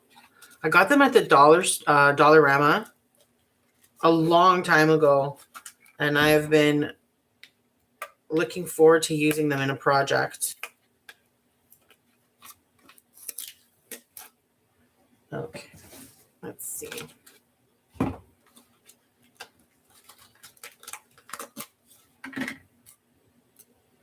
This antenna is warped. Yeah, I don't have patience for you right now, so we're going to use your straight antennaed friend, okay? Maybe I'll use 2 of them. Oh my gosh, aren't they pretty?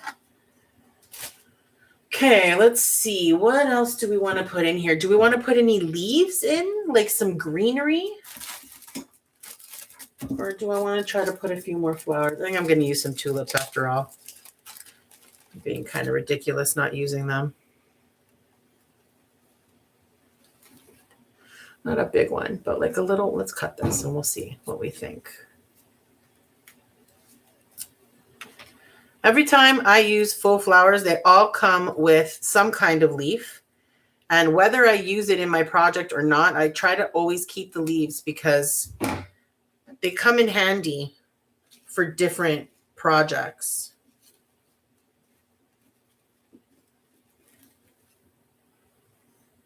I'm not loving it. No leaves today. Nay, nay. Okay, but I think I am going to add in some more flowers because I don't want it to be butterfly on each end. I feel like I want them kind of floating in the flowers a little bit. So we'll bring you back in, but not just yet. I'm going to stay over here. I think what we're going to do is I'm going to actually take one of these. Aren't they pretty? I just don't know if they're the right size for this kind of project. Well, they're not really, but okay, not this color. You don't vibe with my palette, but I bet you do. Yeah. And how about the pink one? Okay, we can use a few of those. Let's pop those in here. Let's see how many. Just to like spread them out. Okay, and then we're going to add no more of the big ones, but we can do a couple more of these little ones. Okay, and then we've got some of these blue. Okay, so let's see. How do we spread this out more? What do we want on the edges? Want the sunflowers on the edges? How high up are we going to go? Like that? Yeah, like a halfway, right? Not quite halfway. Hi there, Tony. Welcome. We are making a crocheted wreath tonight. I'm thinking I don't want the whole, like this is better to me. Okay, let's see how we want to set that up. Let's try that again. Or do we put another sunflower in the bottom instead of the rose? I kind of like the big rose, but let's see with the big sunflower. That might change my mind. Okay.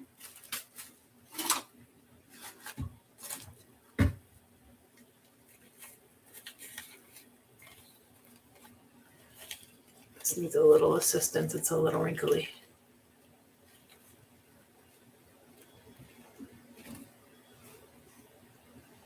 Okay, let's try that.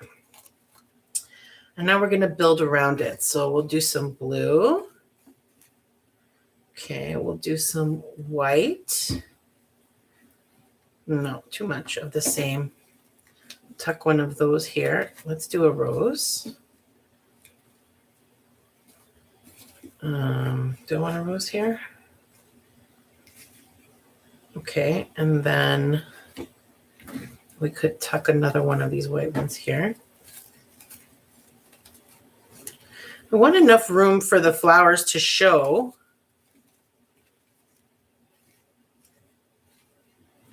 But not too much room.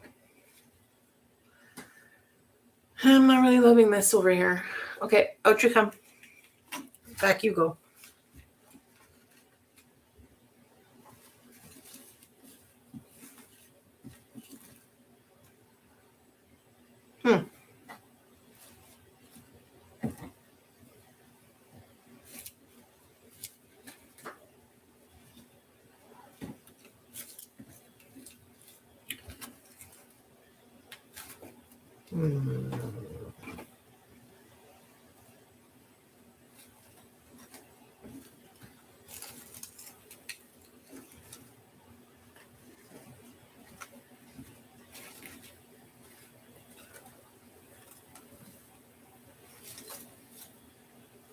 No, blue over here, I think.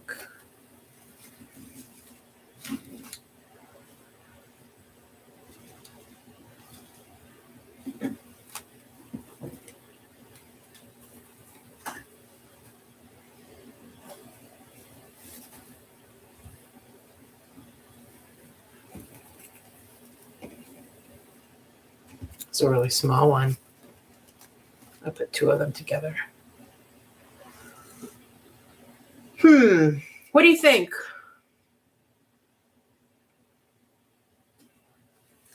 I think once we glue them down, this is going to look great. Or should we make it not as long? I want it to go halfway, but now that it is halfway, what do we think of it? Remember, we're going to do a butterfly. I feel like this rose is too much. Maybe what we do is we put the butterfly here. Oh, now we're talking.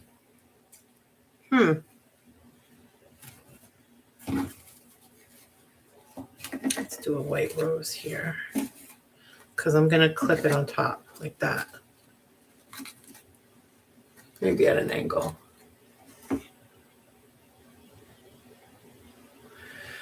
You know what? I'm not loving these sunflowers. Let's take them out. I feel like they're a little harsh against the other. These are such like pastel-y kind of colors. I don't know that I want to go all the way up now that I've seen it halfway. I do want to do the butterfly in the center. I think I'm decided on that. And then could do another white rose over here.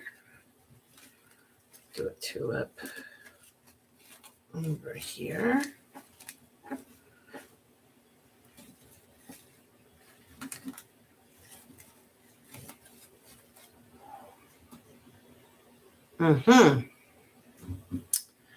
What can I put there?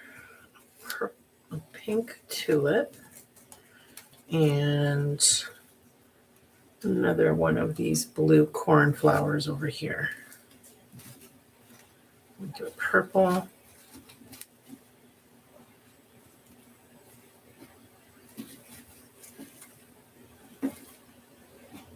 Okay, let's see. Everybody move aside. What do we think of that? Do I want it a little higher than the bottom? No, I kind of like the bottom being like kind of poking out a bit, but not, you know, like, look at me. I feel like this is better. And then we'll do a butterfly. What do you think? Or do I go higher? No, I feel like going higher kind of takes too much away from the crochet. We want to really see that, you know?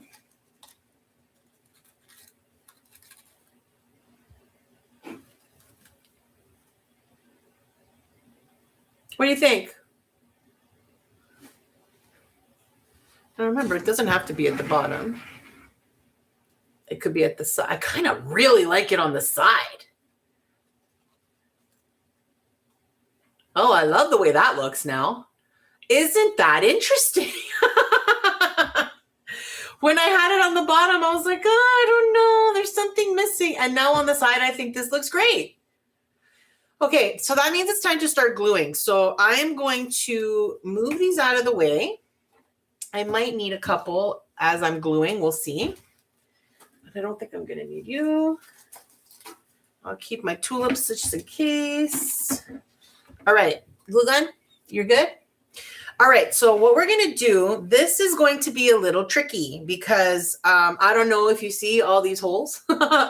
So glue and holes, not the easiest thing in the world. So we're going to be really careful about the way we do this. And we're going to use my friends, the finger protectors. I say this every time I use them, but I will continue to repeat myself because I have no problem with that. If you are ever at the Dollar Tree and you see finger protectors, buy them. Buy multiple packs, give them to your friends, tell them you love them. Trust me, they are lifesavers.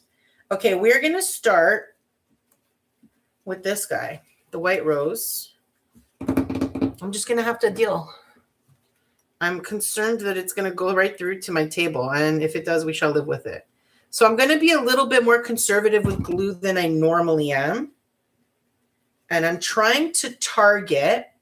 So you see there's all these holes, but then there's this trim that is more thick. That's what I'm targeting to glue on, the things that are like bigger patches in the hopes that it'll stay. Okay. Do I want to put another rose there? Let's put this in here first. Now, normally I cut the bases, the stems off of my flowers, but because we have holes here and this can be tucked through, I'm not going to worry myself about it. I think it's easier to just tuck it through. Remember, I'm trying to leave enough room that you can see the flowers, not stuffing them on each other if we can avoid it. I don't want to move them too far away because I don't want to lose the look that I have. I'm going to forget where I had things. Okay.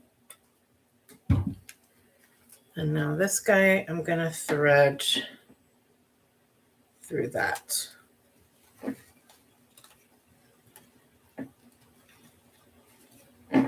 That's good. Got to let you adhere a little bit. And then we'll put the rose here. You can just see it peeking through. Very nice. I like that. Okay, I'm going to give that a second to, you know what? I think I should rest this on something. What can I rest you on here? That way it's not landing right on the stem. I want it to adhere. Oh, wait, I moved that. That's supposed to go here or here now. You see, this is why I wasn't supposed to move anything. No, this was here. And I guess this is here. Yeah, that makes sense. Okay.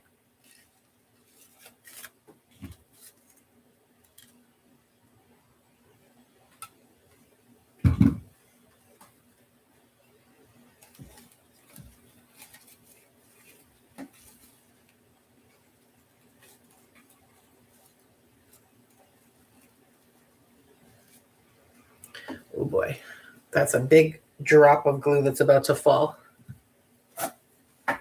Did I get it? No. I was hoping I'd catch it. That's okay. That's gonna. Now, hot glue, first of all, very hot, very well named. Be prepared. But hot glue, it takes, I don't know, maybe 5 to 10 minutes for it to fully dry. But within a few seconds, it's dry enough.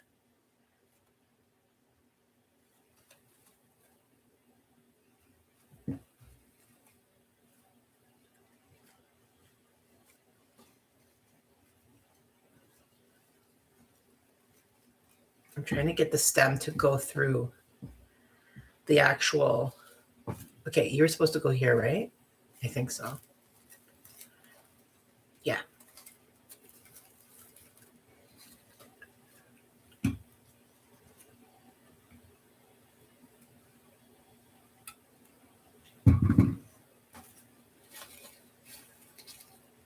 Lots of holes over here, so this is going to be a bit of a challenge.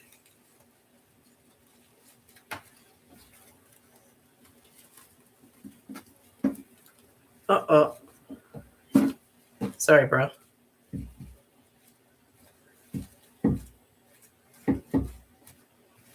Okay. You down here, and then this was up here, right? I think so. Okay, stay there.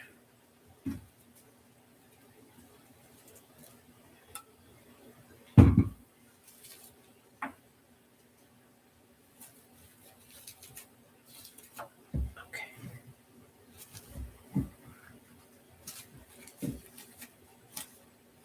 Do we want another pink? Maybe I should put a tulip there. Oh, I think that was where it was, actually. Like here. I can tuck it there. I got to be careful because underneath is some hot caliente glue. So I got to be careful that I don't accidentally touch it while I'm moving everything around. I'm going to try to smush you through here. Push, push, push. Push, push, push, push. No, it doesn't want to go through. Okay, stay on top. As long as you stay, I don't care. Okay. And we're going to do the white rose here. That can close up a little bit. Doesn't need to be so open. Good. Good.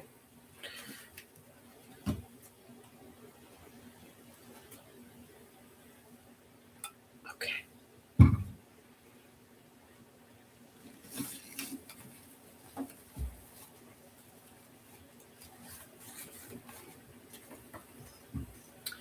I don't know if I want this white one here now.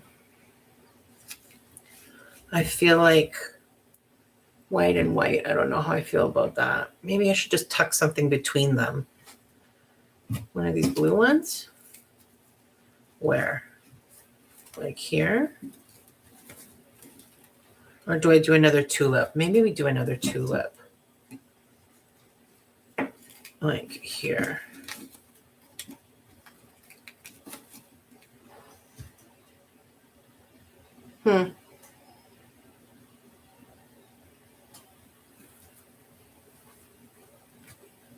Well, I haven't glued this one yet, so I don't necessarily need to use that there if I don't want to. So let's decide. If I didn't use that there, what would I do? This. I feel like these are too small. I think we need that big one. But that can go there. And this can go here.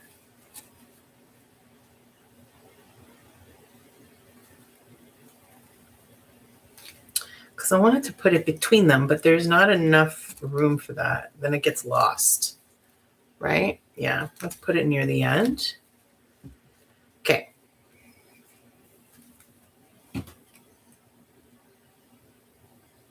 So I'm most likely, we'll see. I'll probably decide on this tomorrow. I'm gonna cut the stems off of the back of these probably tomorrow. I may or may not. We'll see. It depends on how much they stick out and if this can sit flat on the door. If not, then I will trim off these little nubs that I left on, because they were useful to like thread through these little holes. But at the same time, if those stems make a problem in terms of laying it flat, then I don't want that, right? So I feel like I need to do another blue one here because there's quite a bit of blue there and I don't want it to like just abruptly. I guess I could put one here. It's tiny. Yeah, you know what? I like that. I like where both of those are. So let's do that.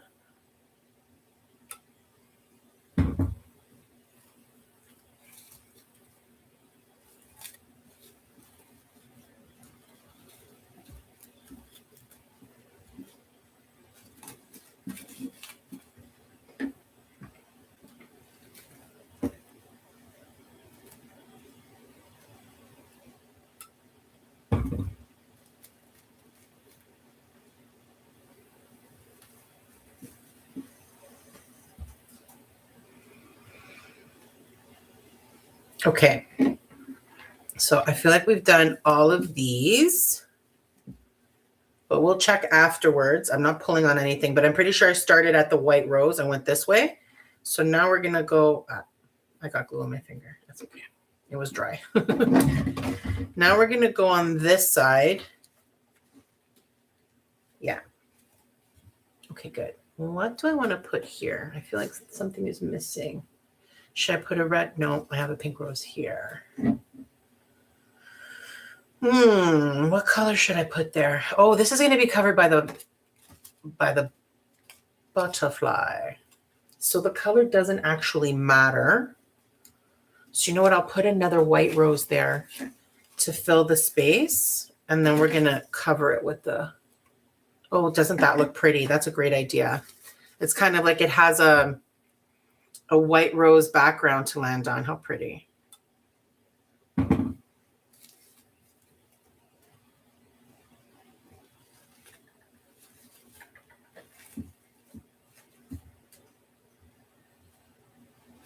Having this propped up a little bit is actually incredibly useful.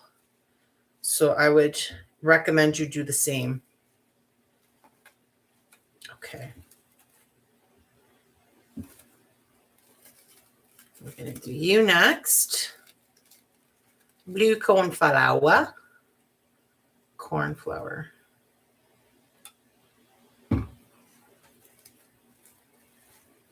I honestly, when I buy faux flowers, I'm never buying it because of the type of flower. It's so rare.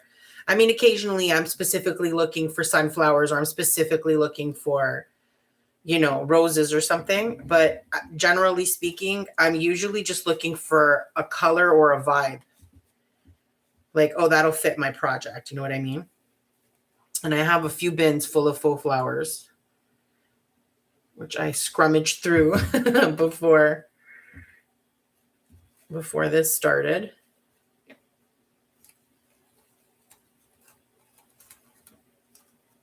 Okay, we'll do you next. Oh yeah, we'll do you next.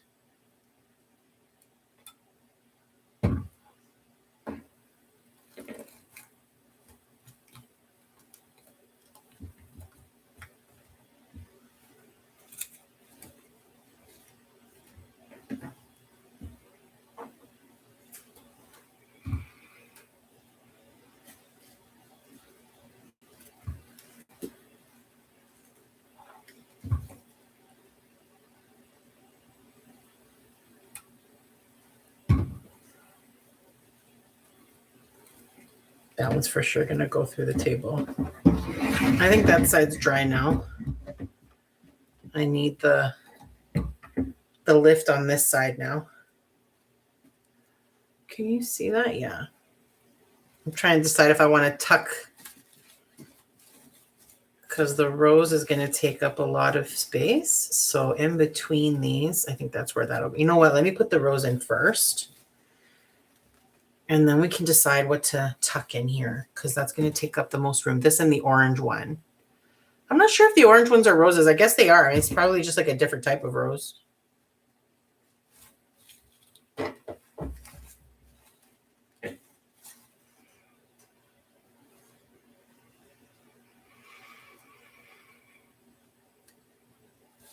Okay. We'll do the orange one right here. Yeah, I think I will tuck a blue one in there. I might even tuck another blue one right here too. I think that would look good. Because they're so small, these little blue ones that are left. It's funny, not all faux flowers do that. Like this particular type, this blue cornflower, has some big blue ones and some little baby ones. But most times that's not the case. They're all the same, like these ones. Actually, I got these at Michael's. That's why I'm so about using them, because they're never cheap at Michael's. But I always try to get like some kind of deal. Like they had buy one stem and get the next stem free, something like that. But it's still more than it would be at the dollar store. So it offends me. But I can't find tulips for the most part. Anytime I've been looking for them specifically at the dollar store. So that's usually how I end up at Michael's. When I can't get what I need from the dollar store, I end up at Michael's. Which is great because it's good to have a backup for things, you know?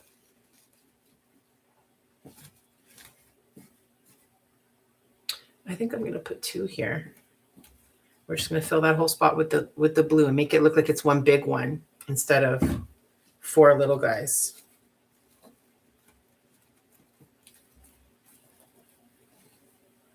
Do I want to put... No, I like the blue. I'm going to stick with the blue. I need to tuck one in here because this pink rose is folding itself over a little bit. Now, don't forget, we've got this beautiful crocheted piece underneath it. So if a little bit of crochet is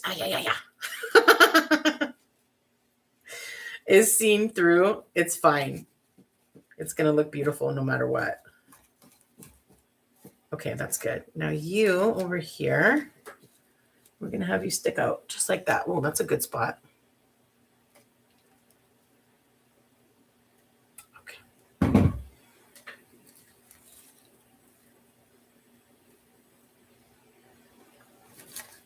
Okay. Stay.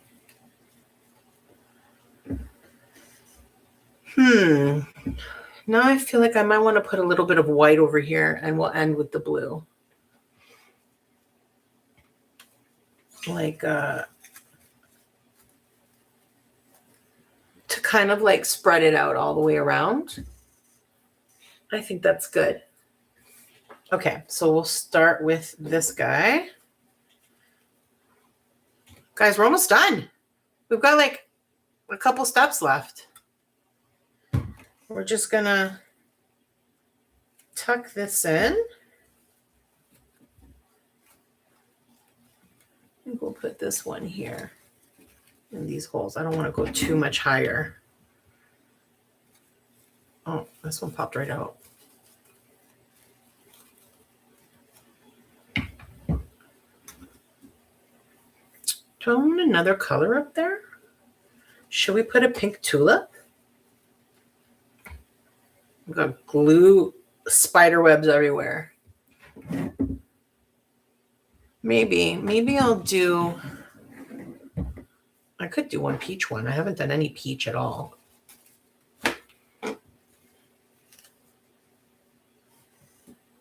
I feel like it doesn't hit. No peach. Sorry. You'll have to wait for another project. Okay, I've got this, but that's kind of close. Let's do the pink one instead. I'll do pink. What happened? Didn't I glue you on yet? No, I didn't.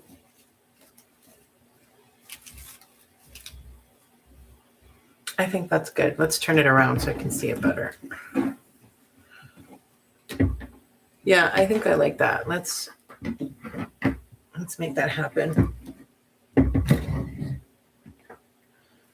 So you here, and then this tucked in here. Yeah, let's do that. And we'll have a look and see. I still have a few random flowers sitting around. So if I need to kind of like tuck something in somewhere, we totally still can. Ooh, lots of big holes here. Let's try that. No? Okay, here.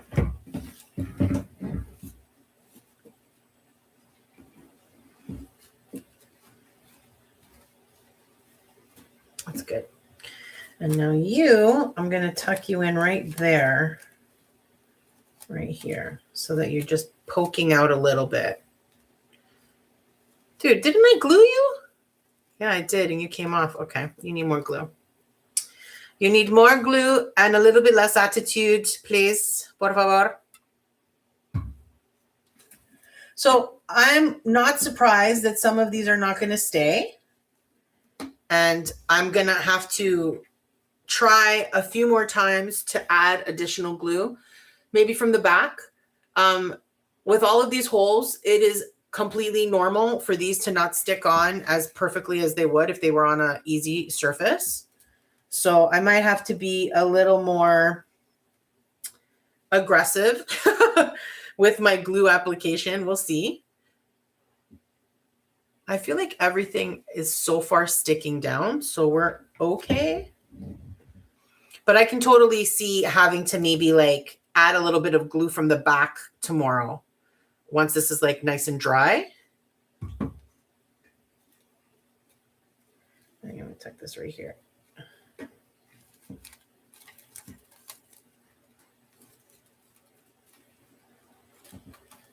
Okay. All right, we're going to give that a couple seconds to dry. Let's get these out of here. I didn't actually use them. I just talked about them. That's not the butterfly I want. I want this one. Okay. So we said we were going to put the butterfly on the white roses, but first let me... Okay, good. I'm still going to give it a few seconds sitting on here to let it dry a little more, but at least that gives us a good sense of what it's going to look like hung up. Man, I can't get over the difference it makes to turn it sideways. Like when I had it the other way, it felt, I don't know. I think when I had it on the bottom, it just wasn't giving, as the kids say. But now, doesn't that look so pretty? Now, this is actually a butterfly clip, so I don't actually have to glue it down, and I probably won't. I'm probably just going to clip it to a rose petal. Let's do that.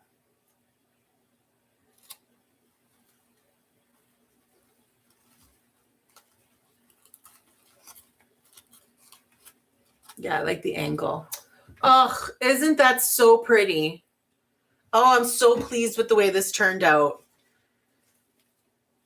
I am so incredibly pleased. I'd had this in my mind for so long, and I hope my mother-in-law would be proud. Okay.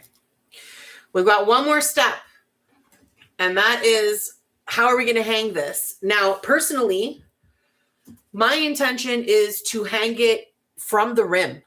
Like I'm literally going to thread whatever hook, or usually it's like a nail or something, through one of these holes. Now, if you're using a regular like door hook, that's not going to work for something like this. So I'm going to show you something that you can do.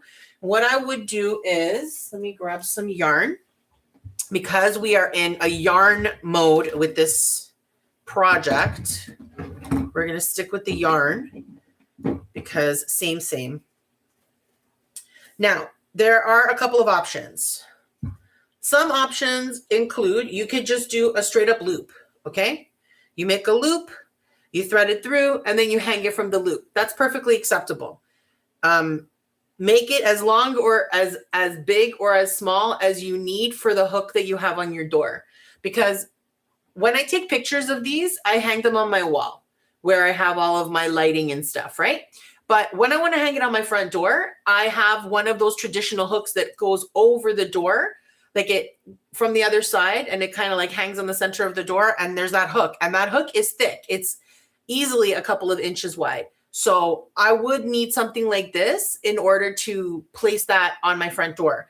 So I'm going to show you how I would do that, but I am going to cut this off after because I'm not intending to hang it this way.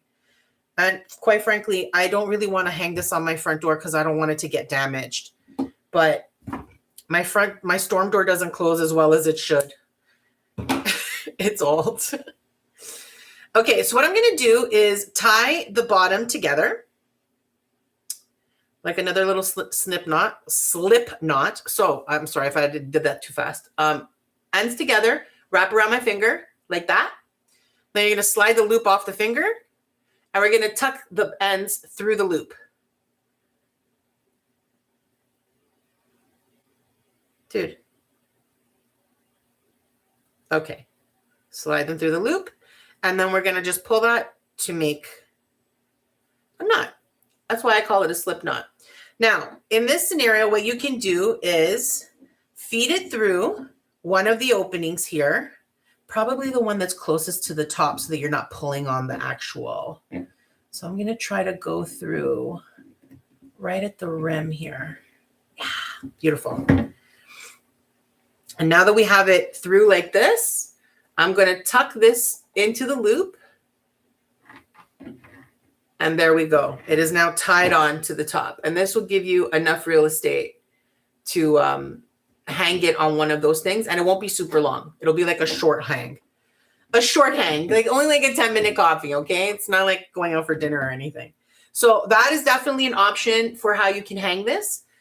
You could also do something on the back to make it like an actual loop. So the same concept, but tying it to the back so that it sits a little off of it and you won't see it hanging. It'll just be a tiny, tiny bit like this.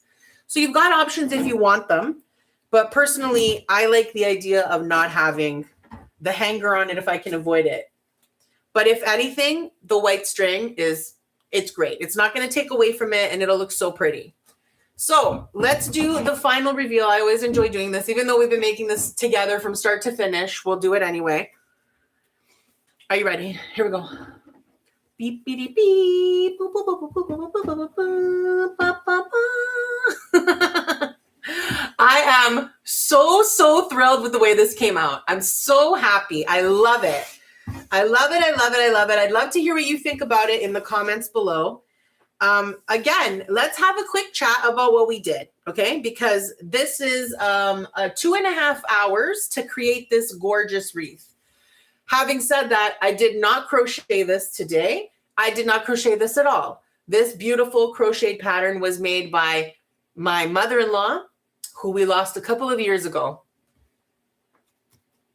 So, flowers. So what we did was I got a really big 18-inch wire wreath frame. I cut out the right size loop from it using my wire cutters. And then I wrapped that whole thing in yarn, which took the longest. That's what took about an hour. But I totally recommend it because it makes this look so pretty instead of having that black rim that would have been there instead. Anyway, then after wrapping the wire frame, I stretched out the beautiful crochet piece, and using some yarn and a really big needle, I thread it all the way through, all the way around, using the pattern itself and tying it to the edge. And my mother-in-law, when she created this, she's the one who added these beautiful beads on the end. But if not, you could totally add them yourself as you're looping it through. So keep that in mind if you are thrifting your crochet piece. I highly recommend you do that if you are not a crocheter and you aren't lucky enough to have a talented creative person who can do this like my mother-in-law did. Then I highly recommend you check out Value Village or your local thrift shop. You'll probably find some really pretty pieces there. So after we spread it out and we sewed it to the frame using some yarn, then we added a whole bunch of beautiful flowers, spread them out, made them all kind of mix and look the way we wanted. And the final touch, because as I mentioned, my mother-in-law's nickname from me was farfalla, which means butterfly in Italian. A little butterfly. Beautiful. I'm super pleased with the way this turned out. I'd love to hear what you think about it in the comments below. And if you're interested in learning more about wreath making, check out my channel. I have a ton of beginner-friendly videos in this live stream format where we make everything step by step in real time, but also a ton that are short form, 5, 10, 15 minutes with voiceovers and stuff. So if you don't have a ton of time and you want to check out a project, check out one of those. All of these are completely beginner friendly, and I try to get the vast majority of my pieces from the dollar store. So very budget friendly as well, and seasonal. So this is a gift for Mother's Day. But if you don't have a mom with you, then I hope you made something beautiful for yourself and maybe told a friend or somebody who is a mother a happy Mother's Day from you with this gorgeous piece. I'm so thrilled with the way this turned out. I can't stop staring at it. I really do love it. I would love to hear from you if you love it too. Are you making something like this? I'd love to hear about it. So don't forget to subscribe so that we can continue to get crafty together. Toodaloo.